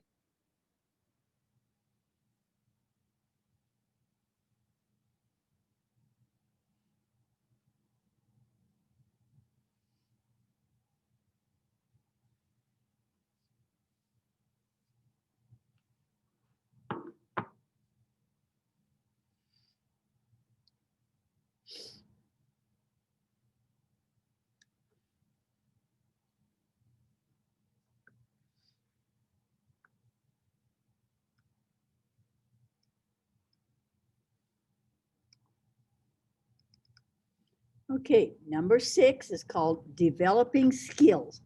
Rebecca and then Beth. Could you give us a couple of highlights? Rebecca first and then Beth. Sure. So one thing in the article, it asks us what happens when teachers in the same school differ widely in their approach to literacy. And I thought it was interesting that it said that children who are allowed to flourish in a print-rich environment in pre-kindergarten and kindergarten, and then they have strong sub-skills in first grade. So that's not so, they're confused about what's expected and it confuses them. Like it. Thank you. Beth, what did you get from the article? Oh, actually, I highlighted that one also, and I thought that was interesting. And I thought, you know, it's pushed so much, at least at our school, that we should be doing things consistent with each other and using the same program clear through. And I thought, you know, that's all well and good, except we have kids move in and out. So it doesn't follow through there. And it doesn't follow through in life. You can't just learn one thing and one way of going about things, one program, and make it through life. So I'm not sure we're doing them a service there. But anyway, I also thought it was interesting right here. Teachers are concerned with helping children develop strategies for learning to read and write. Strategies for learning. They know that as children acquire the strategies, they automatically acquire skills. I thought that was an interesting thought. And also that teachers need to know what skills underlie certain strategies. They also need to be able to recognize when strategies are present, when they are not, and how they can help children acquire them. I thought, yeah, I need to know that. Help. Very important. We can't just use any old strategy, just like that activity-based. It's fun to do all these things, walk around the room and do a gallery walk and all this stuff and do foldables. But what's our real purpose and what skill are we teaching? And is it something that transfers to other things? Reason for doing it. Thank you. Okay, number 8 is called Pre-writing and Language Skills. No, it's called language. Number 7, Language Stages, Carrie and Trish. Okay, I'll go. So I just thought this article was a little bit different because it just gave the different stages of development. And I thought it was super interesting that at birth to 1, there's about an 8 to 10 word vocabulary. And then at 2 years old, children usually have about a 50 word vocabulary. At 3, it jumps up to 900. And by 4.5, they have about a 1,900 word vocabulary. That is a vocabulary. Yeah, they can take off in language. That's crazy. But the thing that really hit me was that kids are capable, and that it's important that they go through all of these stages. And if they don't, then I mean, just like what you've said, it's our responsibility, I guess, to help them if they don't go through those stages. And quite a responsibility it is, but kids are capable. They are. Mhm. Be given the opportunity. Trish? I focused on this list as well. It seemed really unbelievable to me that a 3-year-old knows 900 words. But if you've ever had a conversation with a 3-year-old, it's a lot of times it's getting them to stop talking would be the problem.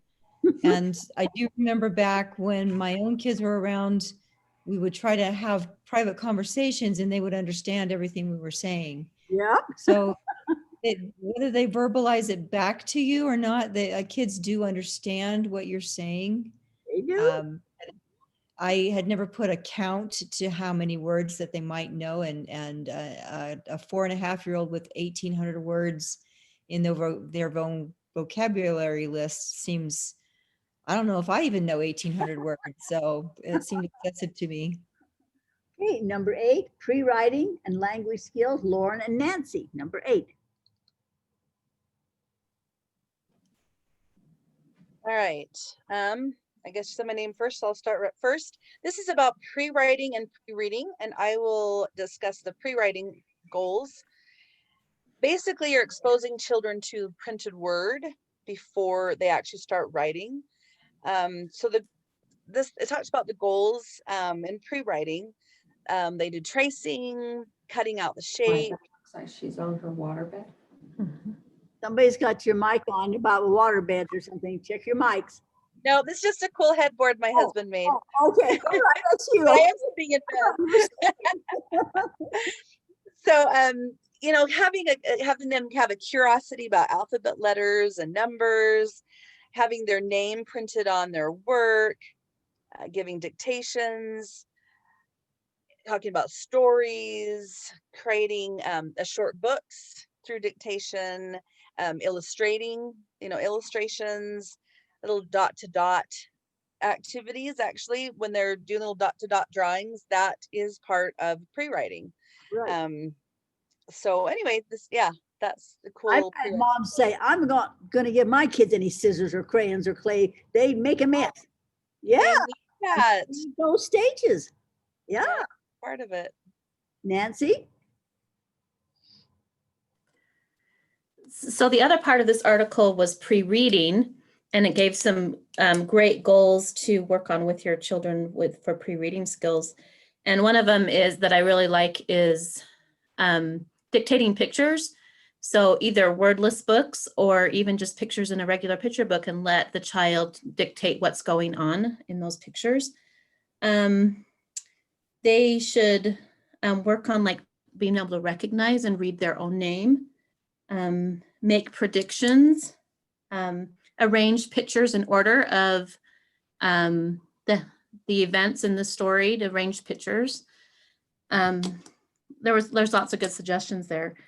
One thing that I was thinking of when I read about the pre-writing goals, one of them was giving dictation, and it reminded me of when my oldest son was in kindergarten. The teacher really did a lot of dictation, and as a volunteer parent, I would go in and listen to kids' stories that go with their picture, and I would type them up for them to put in their stories. So she did a great job of that dictating, which is a good pre-writing goal to have. And the lady that wanted to know what to do about this Title I kids, send one of these ideas home. Mom and Dad, can I cut this week? Would you help me cut this week? Just one thing. Or would you help me do a dot-to-dot this week? Send home a page that they can do so that they have that experience, because maybe parents don't have it.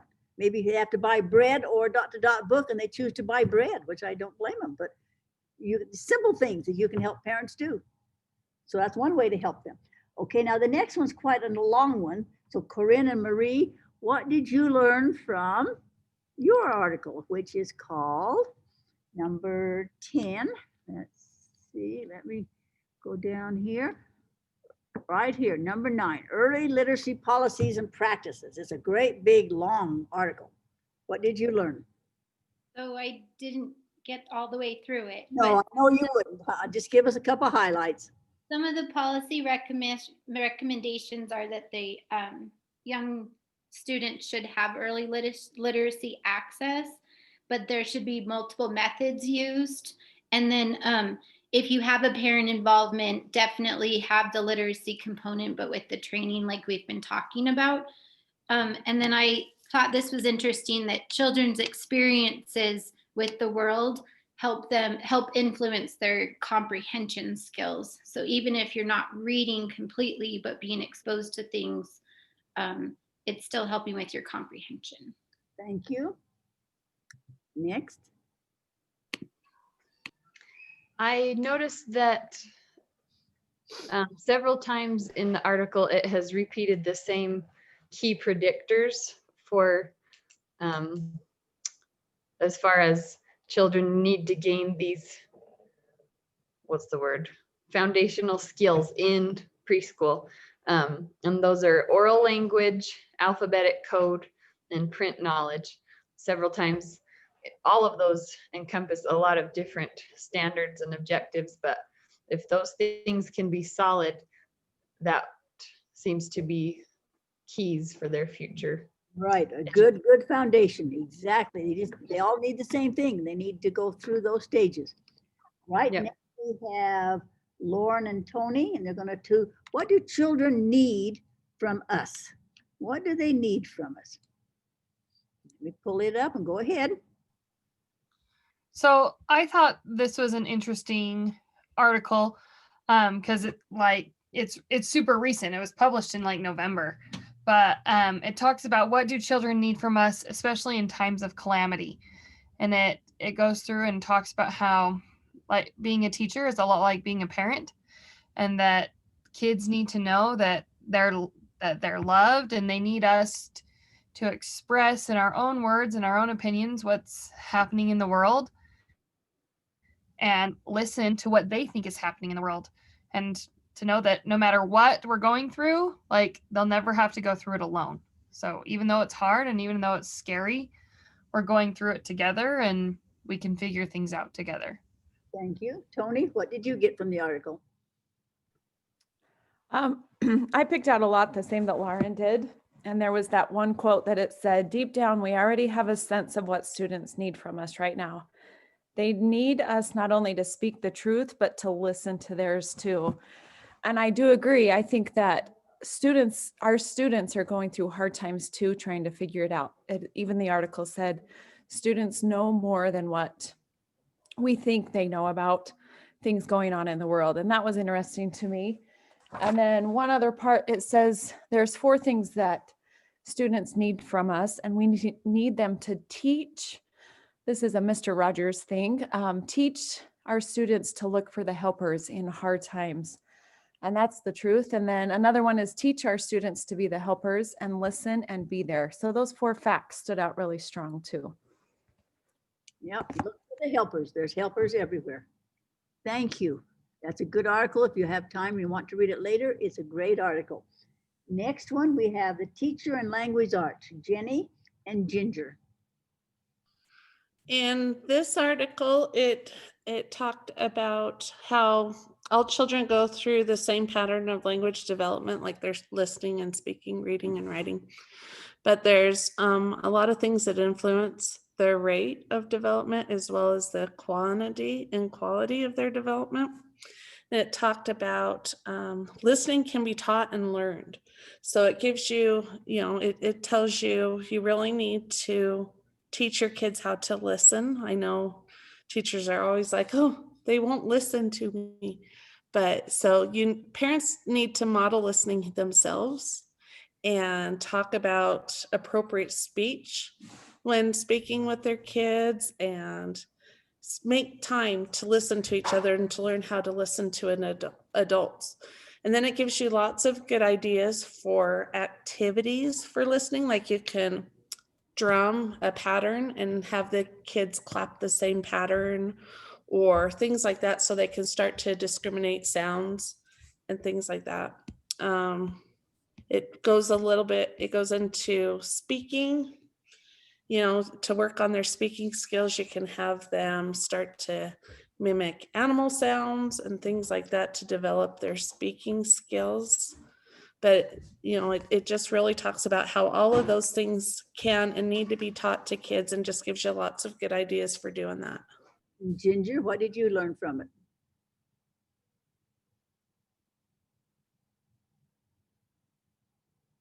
Ginger, did you get cut off again? Maybe Ginger got cut off again. Let me see if Ginger, yep. There you go, Ginger. What did you learn from the article, Ginger? Thanks for letting me back in. I'm sorry that my internet service is so unstable at home. So it was kind of a long article, but the beginning of it talked about teaching children to listen. And due to my music background, my bachelor's is actually in music. I really liked the second page that talked about teaching them to listen by striking a drum, having them walk around a line of chairs to the beat of a drum, have them participate in action songs like Here We Go, Looby Loo, hiding a ticking clock, a timer, a metronome, and have them find it by listening to sounds. Anyway, that was the part that really stuck out to me. But there's a ton of good strategies for teaching kids in there. I really liked it. I read the whole thing while I waited to get back on. And they're not expensive things. They're things we can do easily. Parents can do easily if they just knew about it. If we just shared this information with them. Okay, engaged and engaged reading. Julie and Charlotte. Okay, well, this was pretty cut and dried. So it was talking about what is the difference between an engaged and unengaged reader. And I guess I'll talk about the unengaged reader. So I love this part. It says unengaged reading is where readers sleep. So they're not engaged, of course. Reading is more of a chore. They have to. They view reading as required or forced. They're illiterate readers. They're capable of reading, but they choose not to.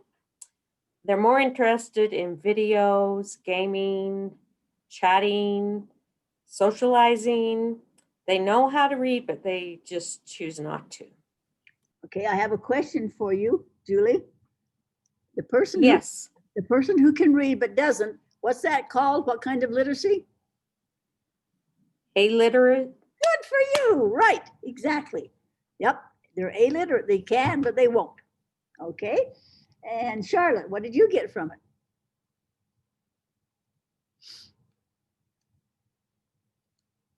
Charlotte, you must be muted. Oh, somebody must need to be let back in or something. Okay, Sandra's back in. Charlotte, are you there? Charlotte Severe? No, Charlotte? I'll just go ahead and keep talking. Thank you. Thank you. So engaged readers are readers that do. They find pleasure in print. They like locating information. They're focused readers. They often dig deeper when they're reading. When they're reading, it's not just words. There's actually a thought process going on. And another thing I thought that was interesting is they're not watching the clock while they're reading. They're just immersed in that pleasurable reading. So my question, I guess, is how do you get them to be engaged readers? Yeah, that's a hard that's a real skill. Yes, it is, and it's so good, isn't it? Yeah. Okay, helping first graders, Shanda and Suzanne. So this just gave several strategies. Okay. For helping first graders with some different tasks. And so, and they won't talk about all of them so that she has a few things to talk about too. But they talked about using dice to get them to learn their sight words. So they have roll and write. So they might have, 6 words on a chart. And depending on which number they roll, they will practice writing that word. on the sheet. And then they also had roll and read, which was kind of the same idea, where they would roll the die and then be able to read those words, and just kind of a way to make those sight words more of a game. And they also talked about a strategy called Spelling Rainbow, where you would have the students write their words in different colors to add that aspect to it as well. Hey, did I make a mistake? Is that 14? That's Sandra? That's Chandra? Yeah, that's 14. Yes. Did I do the wrong one? No, you're right. I skipped 13. It's my fault. Oh, okay. My fault. Yeah, I didn't sound like your voice. I mean, okay, hers was ideas for helping first graders. We'll go back to 13 in a minute. Okay, Suzanne? So I'll cover the couple others that are on there, and it's just pictures of these strategies. So I'm not 100% sure I'm saying them right, but one of them was Homeworkopoly, which was a Monopoly board, and it looked like each kid had a clip and they could move it around to like a literacy center, chance, or beanbag, and then they could draw cards, and it looked like that was just maybe an engagement strategy. The other one was table points, which I think a lot of people have used just to keep kids working cooperatively as a group, participation or whatever they're using it for, but table points. And then a bingo board. And I wasn't exactly sure. There's pictures of like a book and some tickets and emojis, and then a bingo board and a couple kids' names filled in, but there's no description of what that would be used for. And then the rest of them were those sight word practices. So really it was just like pictures of strategies. Thank you. Thank you. I'm sorry I skipped 13. 13 is helping first grade struggling readers, Maria and Amber. Did we miss that one? Did we miss 13? Maria?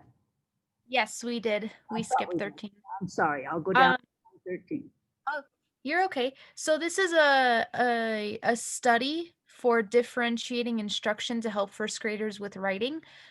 What I enjoyed most out of it is that the teacher was able to survey not only the students, but the parents about the writing skills of their students, and ask the kids, the first graders, to come up with goals for their writing skills. And my favorite part of this is that the teacher sent home folders with the students to document their writing and how they were improving based on differentiation and intervention. And I just kept thinking to myself, I wish that I could do this with every one of my students, but as a junior high teacher, I have over 200 students. So it's very difficult for me to do that and not fall behind with everything else that I need to do. So I've made a note to myself to leave some days each quarter next year and do intervention with my students, meet with them one-on-one, and see if I can recreate this folder idea that the teacher came up with, because I really enjoyed it. Thank you. And Amber, what did you get from this long article? It's a research study, yes, So after she was done with her research, she made 4 claims that she found. The first claim that she made is that students' attitude towards writing does not reflect student writing skill. And I thought that was interesting. She made 2 points as part of that I liked the most. So I'm going to talk about these. One, that often her students with higher writing skills were the most critical. So that was one claim. The other part of that evidence towards that claim was that one of her students that she chose to focus on as part of her research was a student that had the ability to write well, but wouldn't write, didn't participate, was one of those students that when they were supposed to be writing, wrote like 2 words down and then moved on and stopped writing. So she focused on that student, and part of her claim is that differentiating that writing helped the student improve. And by the end of the year, that student was writing pages of writing and gained confidence. So that was part of the second claim, that differentiating writing instruction led to more productive and motivated students. The third claim she made was that student-made writing goals give students a sense of purpose and accomplishment. And Maria kind of mentioned this. The fourth claim that she made was collaboration between teacher, students, and parents leads to increased communication, which fosters a positive learning environment. And this refers to her communicating with parents with that folder that she sent home. It's a big, long article and has some good ideas in it. It's up to you to know if you'd like to get any ideas from that one. Okay, questioning, number 15. This is Brindy and Kate Thomas. Okay, so questioning, it talks a lot about higher level questioning. And I love this article because I teach, like 80 intervention students from 6th and 7th, and we do questions all the time. They're so important and they really get the kids thinking. The biggest thing I liked on this was a question that stretches thinking beyond simple recall. Anyone can recall stuff, but to go beyond that is what we're searching for as teachers get our students to do. It just mentions a bunch of different questioning strategies that you can use. And the one that kind of stuck out to me was, let me find it.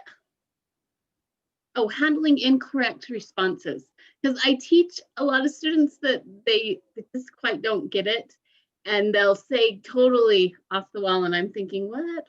No, that's not what we're talking about. And so, so I really try to nicely bring it back to what we're talking about. Or this gives some different ones, like pass judgment as little as possible, pass positive judgment, and really help them like understand the text by the way you react to their answers. Like, oh, that's a great idea. Let's kind of bring it back to this and let's talk about what the story is saying. You know what I mean? So that was something that stood out to me. Anyway.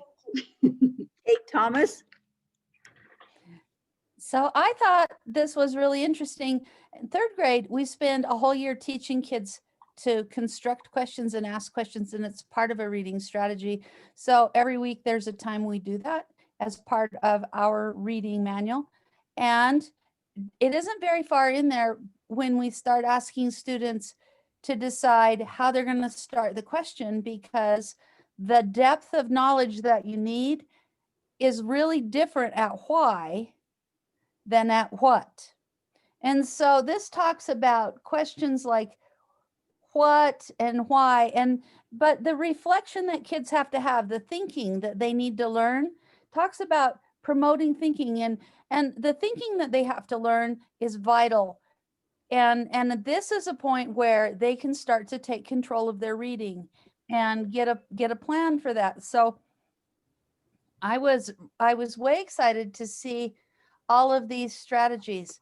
And as we were working on developing questions as teachers for higher level thinking skills, instead of, find the line in the book where that is, there's a difference between what is the place where that happened and could this have happened in a different kind of a setting.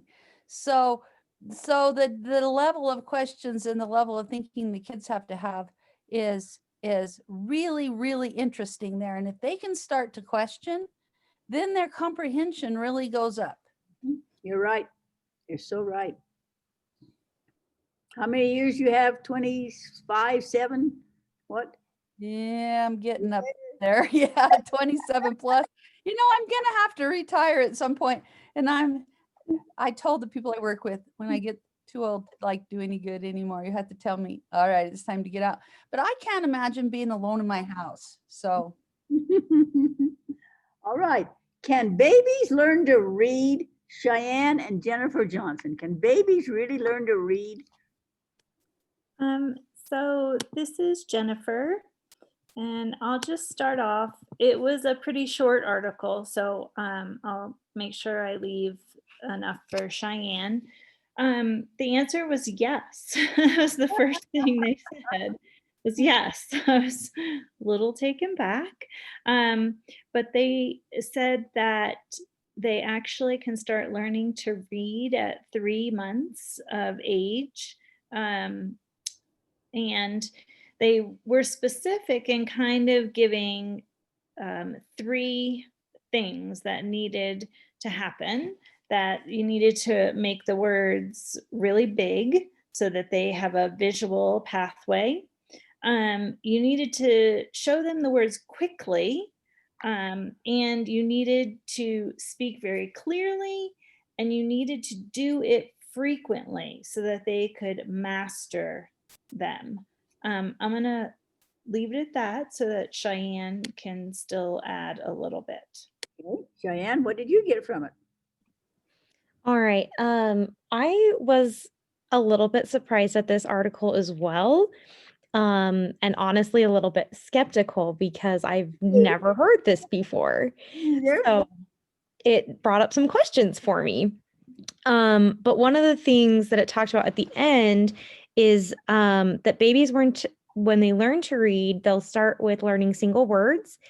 And then after they've learned somewhere between, I think it was 30 and 50, they start to put words together to do small phrases, and eventually progress to like sentences and then a book. So, I mean, for me, this is something I definitely want to research more because I've never heard it, and it just was kind of eye-opening for me. Yeah, I don't know if it's true or not. I put it out there to make a thinking. I'm not sure. I've never met a baby that can read. I don't know. I was fascinated too. That's why I put it there. Okay, a checklist now for learning strategy. Stacy and Rowdy. Let me find it. Let me go down this. So I don't really feel bad for people who say theirs was long because just kidding. Ours was really short. So I like that it was quick. So it goes like preparation, presentation, practice, evaluation, and expansion. And so it's kind of like a little, I mean, it's a checklist. Like you get to decide if you often do it, sometimes or rarely. So I was looking a lot in the presentation personally. Like I select strategies that are appropriate. I give the strategy a name. I model the use of the strategy. I help students to practice the strategy, and I review how and why the strategy is useful. I feel like some of those things I do well and some not. Like I feel like I'm really good at modeling and helping students practice. I don't always give strategies a name, and I don't always say why it's useful. So I enjoyed all of it, but I think this was like a good little even test for me to be like, where actually am I? And I don't think you're going to have a lesson where, you know, all of these are often, but you have cases throughout your day where all of them at different times could be marked as often. Thank you. Stacy, are you there? No, Stacy? Oh, yeah, I'm here. Okay, thank you. I'm here. Okay, well, this is kind of just another thing I feel this checklist is to help us become better teachers, because a lot of times we think our kids know what we're doing and understand why we're doing it. It's, you know, part of the 7 Ps, you've got to give them the purpose. And learning strategies are really important. And, you know, you pick the one that's appropriate for your kids and what they need. Let's say like the one we do in kindergarten. I do muscle memory. We're going to do muscle memory because I know if they move, that helps them remember. Okay, why are we doing muscle memory? And I, you know, have them tell me why and things like that. So when they are learning on their own, which is our ultimate goal, they can use that strategy to help them, you know, they can recall it and help them learn it. But sometimes we do that checklist in our head and we don't do it out loud. So I think it is good to have, you know, checklists like this, and go through and evaluate yourself. Well, I didn't do that. Oh, I do that all the time. Or maybe I didn't do that so much. So I think it's just good to pick the strategy that you need and kind of go through that and make sure you're teaching it and using it the best you can. Thank you. Now, what you should eat. Andrea and Jill. I thought this was a funny one too. I loved it. So that's why I put it on here. Let's see what Andrea and Jill learned from this one. Well, this article talked about the importance of nutrition and brain development. And I thought this was interesting. It said that the first 1,000 days determines how fast and well the child will think and remember, and how well they can even multitask as adults. And it talked about how that there's that critical window of child development from conception to age 2, and how paying close attention to nutrition during that time is really vital, because that's when the brain, its structural foundation is developing, and the brain cells and connections are all being built at that time. It's an active period of neurological development, so it's really important. So it talked about prenatal nutrition and the effects on the brain processes throughout life, not just in early childhood development, but throughout life, learning, memory, processing speed, and that if there is a deprivation of those key nutrients, then it can interfere with brain development and may not be reversible, which I thought was kind of a scary thought. But that high protein supplements were important, and that they did research that showed that if there was a significant or an appropriate intake of high protein supplements, then those children scored higher on academic tests and had faster reaction times in information processing. So it was pretty interesting. It is. Jill, what did you get from it? Jill wanted me to tell you she had to do something for one of her kids, and she is still with them. Okay. She could not. Well, that article is there if you'd like to read it. Okay, the last one is Nicole, and she's going to tell us about how your baby can learn 8 words a day. I thought this was fascinating too. Let me get to the bottom, and I'll put it up there. And right there, your toddler learns 8 words a day. Okay, so the whole, I don't want to say the whole premise is, but they called this a word spurt, which is an explosive period of development, exposure, and frequency of conversation. So there's this time where when you're having conversations and talking with your babies, it really, they start to learn those words that you say to them. And there's this window of time from birth to 36 months when this happens. And they also emphasize the importance of back and forth exchange between, parent and child, responding to the coos and goos and giggles and all that of the baby as if you're having a conversation. And this kind of helps the student, the baby, start to recognize those words. And of course, a 6-month-old not going to say those words per se. But essentially, they found that this window of time with this word spurt would define the language skill, or predict the language skills and IQ of that child even a decade later. It was a pretty short article, but that's essentially what it said, is that a baby can learn 8 words a day when its parent and those other figures are talking to it and having conversations. My neighbor was reading this article. She was up seeing what I was busy doing, and she said, "Oh, they don't learn 8 words a day." Then she turned around, she was holding her baby and put him on the floor there, and she looked at the dog and she said, "Sit." The baby sat down. She says, "Oh dear, maybe he's learning all the terms that I'm teaching the dog." The baby would sit when she said sit. So, yep, they can learn just like a new dog can. Okay, let's take a little break. Thank you, everybody. Take a 10-minute break.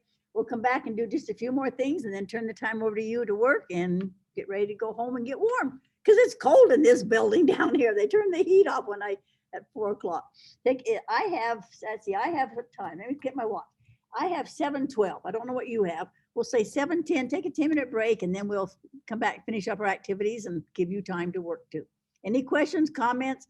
These articles are here now. Read them as you want to. Edrg says, if you're interested, you will. If you're not, they have no use to you. They have no use to you right now. Maybe another time. So take a 10-minute break. Thanks. That was so funny. The story with the baby and the dog. Yeah, she was Thanks for sharing training that. the dog, but she never thought about training the baby. But he was doing everything she said. That's cute.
I'm sitting here if anybody has any questions or concerns or.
You have about 5 more minutes on your break. Any questions or concerns while we're waiting?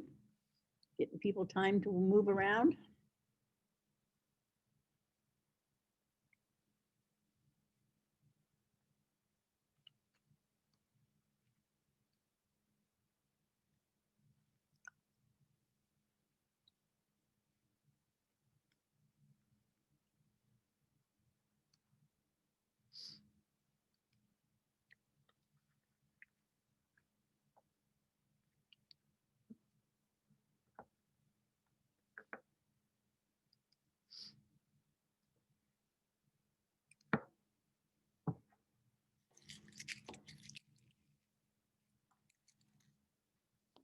Let me put a question out there. Do you need a longer break or should we go ahead and start? What's your feelings?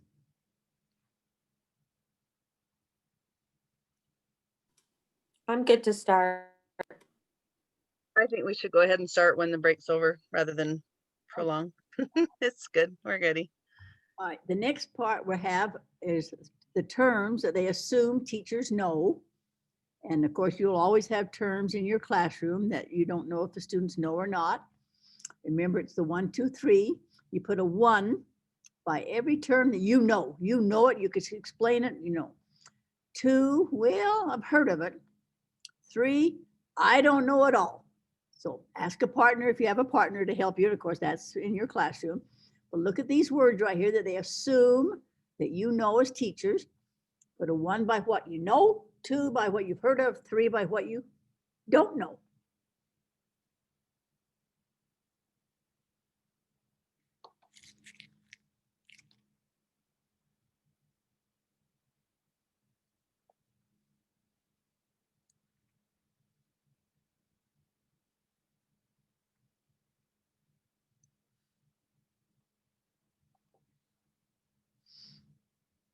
If you're just coming back from your break, we're on the agenda.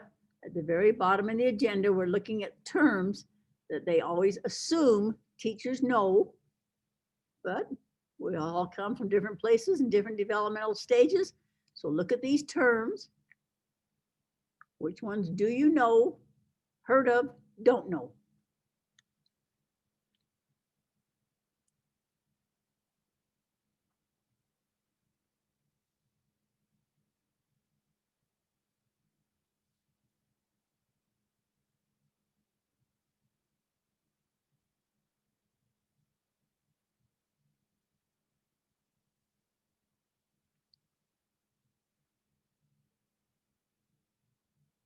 Is anyone back from the break and does not know what we are doing right now? Speak up if you don't understand what we're doing.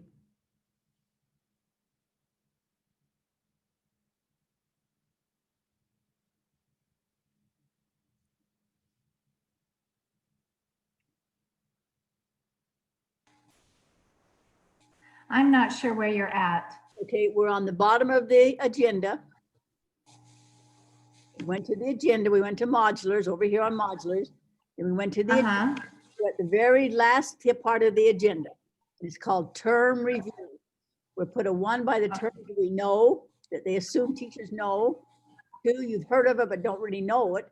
And 3, you don't know it at all. Thank you. There's always terms in your classroom that you assume students know. Maybe they don't, just like some of you teachers may not know these.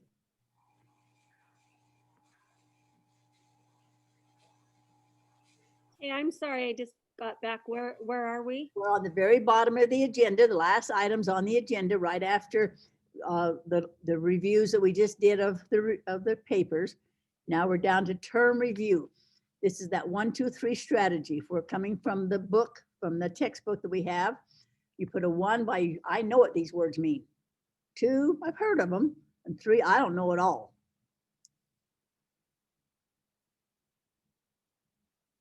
Okay, thank you. This is a strategy that's good for your classroom. The important terms for the day, what you already know, what you've heard of, what you don't know.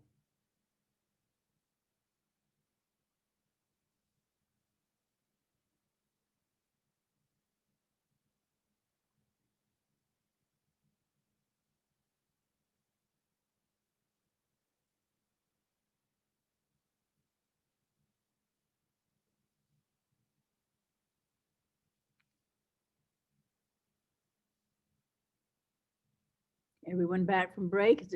Yeah, is there anyone not back from break? Speak up if you're not back from break. We do silly things like that as teachers, don't we? Speak up if you're not back. What we're doing is reviewing these terms. Our text always assumes teachers know these things, like we assume students know all these things.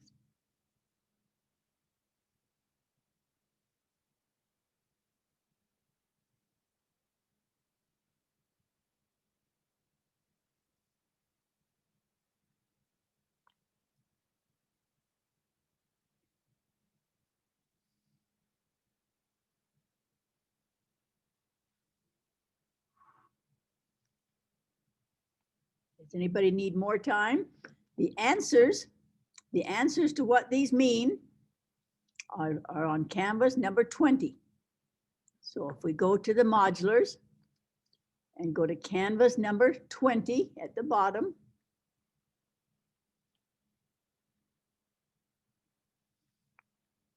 you will find on number 20 the terms from the text.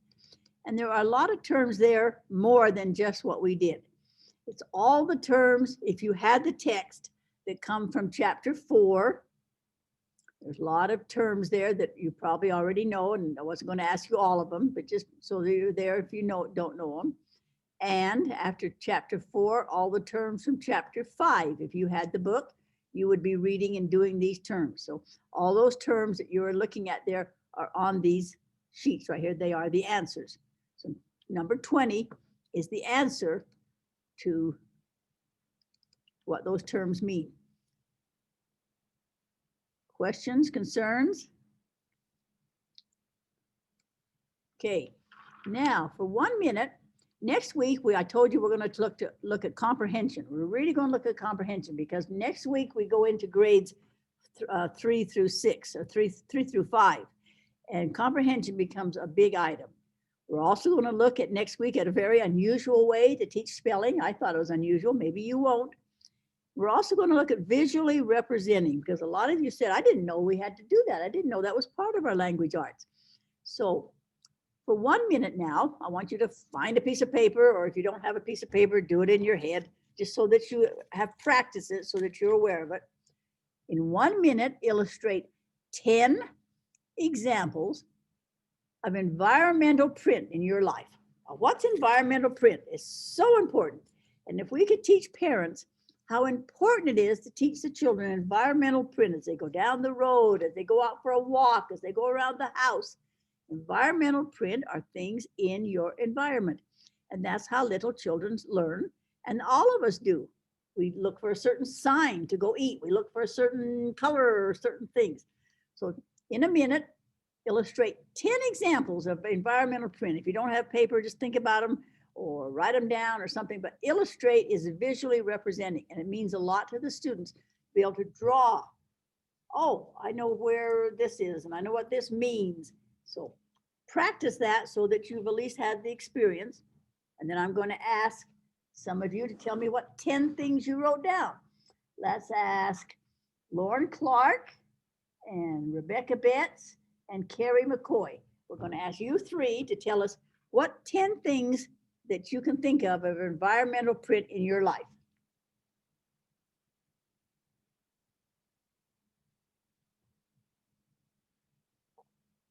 Any questions what we're doing, anybody?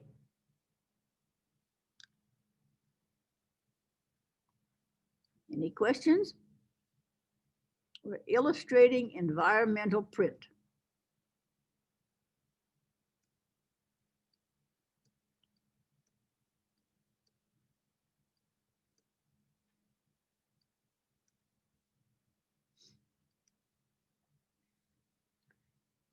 Can we start with Carrie McCoy? What did you think about or draw, Carrie?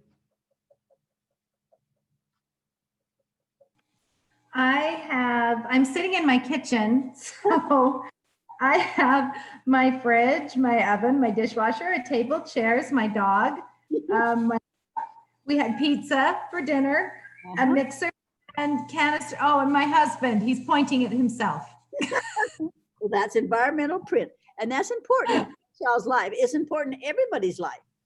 It's important as a senior to see what's around you, to know the world around you. What did you do, Rebecca Betts?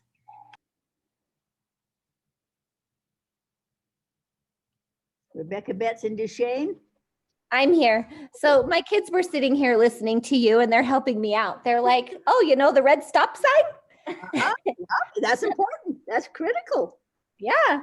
The McDonald's sign that reminds us of fries. The Walmart little star looking thing. It's called a spark. Oh, a spark. There you go. My boy, let me tell you a funny story. My boy, my second boy, is an attorney, and he has been for 10 years the chief global compliance officer for Walmart, living in Arkansas. And he goes all over the world to make sure all these countries are in compliance with their laws. The people that are making clothes and not underage, da da da da da. So he's been working for Walmart. So he told me it was a spark. So that's a little story. Go ahead. So a yield sign means slow down. The red stop sign, you know, the light, the red light, the green light. The orange cones means, oh dear, yuck. Yep, thank you. Those are we need to teach children about environmental print and how easy for parents to do that if they would. Lauren Clark, what did you think about or write down or draw? I thought about going to a grocery store. So just all the different labels that are on different food products, the numbers that are on, like that tell the price, just all the different things that you can see when you're at a grocery store, and how the pictures and the words and the numbers all work together in that environment. So, because with little kids, anytime you go to the grocery store, they're like, oh, and this and that, and pointing to all the different cereal boxes or cookies or things like that. It can be every age. It can be every age. We go down the road and my husband looks at the brand new trucks and we look at the price tag and they want 70,000 for the new Ram. That's important too. So we all do these things. So anyway, environmental print is important. So teach the children about environment. Can I make a comment, Louise? Well, go ahead. Can I make a comment? Yes. This is Corinne. I'm in my preschool classroom right now, and I have a wall dedicated to environmental print. And I tell the kids, you can read things. You already know how to read some things. And so when you see things that you can read, I want you to bring them to me. And it's mostly the things that they bring are mostly food labels. I have a Cheerios box. I have a Pop-Tart wrapper. I have a little, what are those things, Vienna sausages, and there's a Play-Doh container. So, but it's mostly food brands that they recognize and can read. First day of school, you can say, we're going to learn to read today. I can't read. You can read. Go out in the hallway and you read the signs, you read the cereal box, you read all those things. It's important. Yeah, they can read. Even in high school, if you put pictures out there of what they already know coming in, so they feel confident. Oh, this is easy. I've already learned these things. Now I'm going to work in this, to more things in science. It boosts we talked about praise is powerful. This boosts our self-esteem. Oh, this class is not going to be too hard. When I go in a computer room, I think, oh, there's 30 words there about computer technology. I know the word computer, so I'm on my way. It makes you feel better. So environmental print is good at any age. All right, now the rest of our time, at the bottom of the syllabus, and of the agenda, I'll show you in a minute, are nothing but strategy ideas. You may or may not want to look at it, because Edrg says, I look at what has sense and meaning. You will see one there about activating prior knowledge, storytelling, all these things right here. So I'm going to go to the modular and show you where the last handouts are, and then I will see if there's any questions or concerns, and then we will give you the time and work for a little while, and then we will end. So let me go down to the end. All right, we just looked at number 20. Number 20 was the terms from text. Okay, now the rest of these are just things to help you. Number 21 shows some developmental accomplishments, things that they should be accomplishing from birth to third grade, a checklist, things to help parents see a checklist. I wish I could just go to the next one. Let's see if I can't get to it right there. It doesn't let me go to the next one. So I'll go to the next one this way. Number 22, me go down here again. If I could get to there's a thing down there. Okay. Oh, I went too far. Excuse me. I'll go back up. Number 22 are some principles and guidelines. Big handouts on principles and guidelines for little children. Number 23 is becoming literate. Number 24 are things that the kindergarten or first grade should know in their phonics scope and sequence. If you didn't get the answers to the quiz from the first class, they're right there. There is a poem I'm going to end with in just a minute called The Reading Mother. Now, we talked about these theorists. When it says theory in front of them, it has something to do about those theorists that we talked about tonight. If it has S in front of them, they are the strategies. So strategies parents use, strategies to activate priority knowledge, instructional strategies, a list of strategies. This one right here is called a list of strategies by focus. So the strategies that go with each area that you're teaching. I'm going to go back to the picture a minute and show you a book. The book is called 50 Literacy Strategies. It's by Gail Tompkin. She's one of the noted researchers and authors and so forth. And each page tells about one of those strategies for area of focus. If you go to that handout and see one that you don't know, for example, in fluency, you don't know what choral reading means, or you don't know what the Goldilocks strategy is. If any of these sound interesting to you, then email me, text me something, let me know, and I will copy that page and put it on for you. So this is just a list of strategies from Gail Tompkins in each instructional focus, like oral language, phonemic awareness, spelling, vocabulary. You probably know about most of these. And so I wasn't going to put them all on because it takes so much space until you say, I need to know what word sorts are or word walls. I'm betting, here we go betting, that most of you know what a word wall is. But if you don't, say, I'd like to see the handout on word walls. So that's what's on the last part of our agenda for the night, are just handouts that may or may not be of interest to you, but they're there in case you do want to have them. Any comments or questions now about what we did tonight, what we're going to do next week, anything before we close? Any questions? Then I want to close by reading you this poem called The Reading Mother.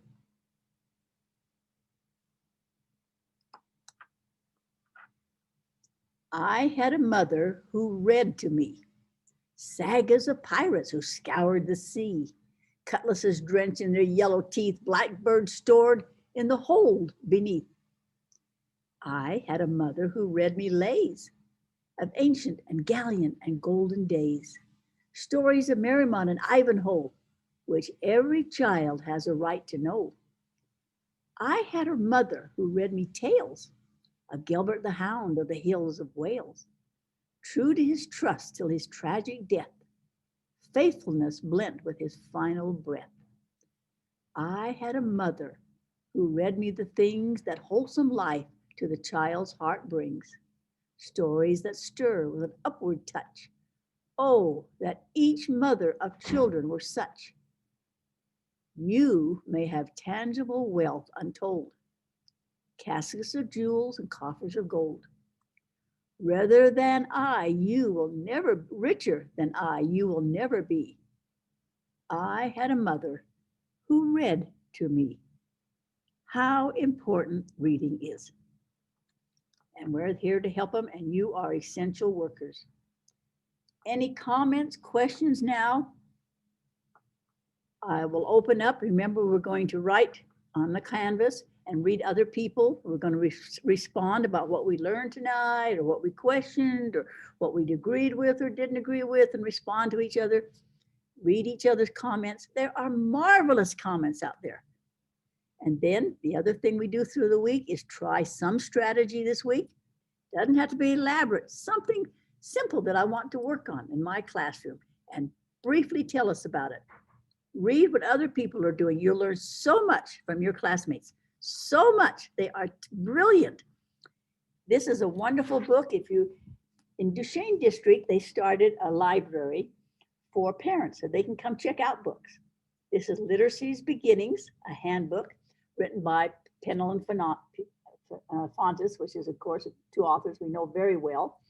And they also have for ladies, I think they're ladies this year. I think maybe a man joined, I can't remember. And they go to the homes of all the 4-year-olds and 5-year-olds and take worksheets and take comments and take toys and take baskets and take handouts. And they go to all the ones that are going into kindergarten next year and help them at home. I don't know if they can do it this year because of COVID. I haven't asked them this year or not, but that's what they did to help the parents in the Duchesne district. All right, it's your time now. You may stay if you want to. If you need to go home, or if you're already home, you may do other things. I'll stay here a few more minutes in case you have any questions, and then we'll see you again next week. Thank you for your help and patience tonight. We figured a few things out. I learned a lot tonight. I hope you did too. Good night, everybody. Thank you, Louise. You're welcome. Thank you so much. I love that poem, by the way. Thank you for sharing. So important, so simple. So good. I know, right? Yep. It's very, very good. We have lots of books in our house, so. Oh, good. Yeah, you may work on Have your. a good night, Louise. Thank you.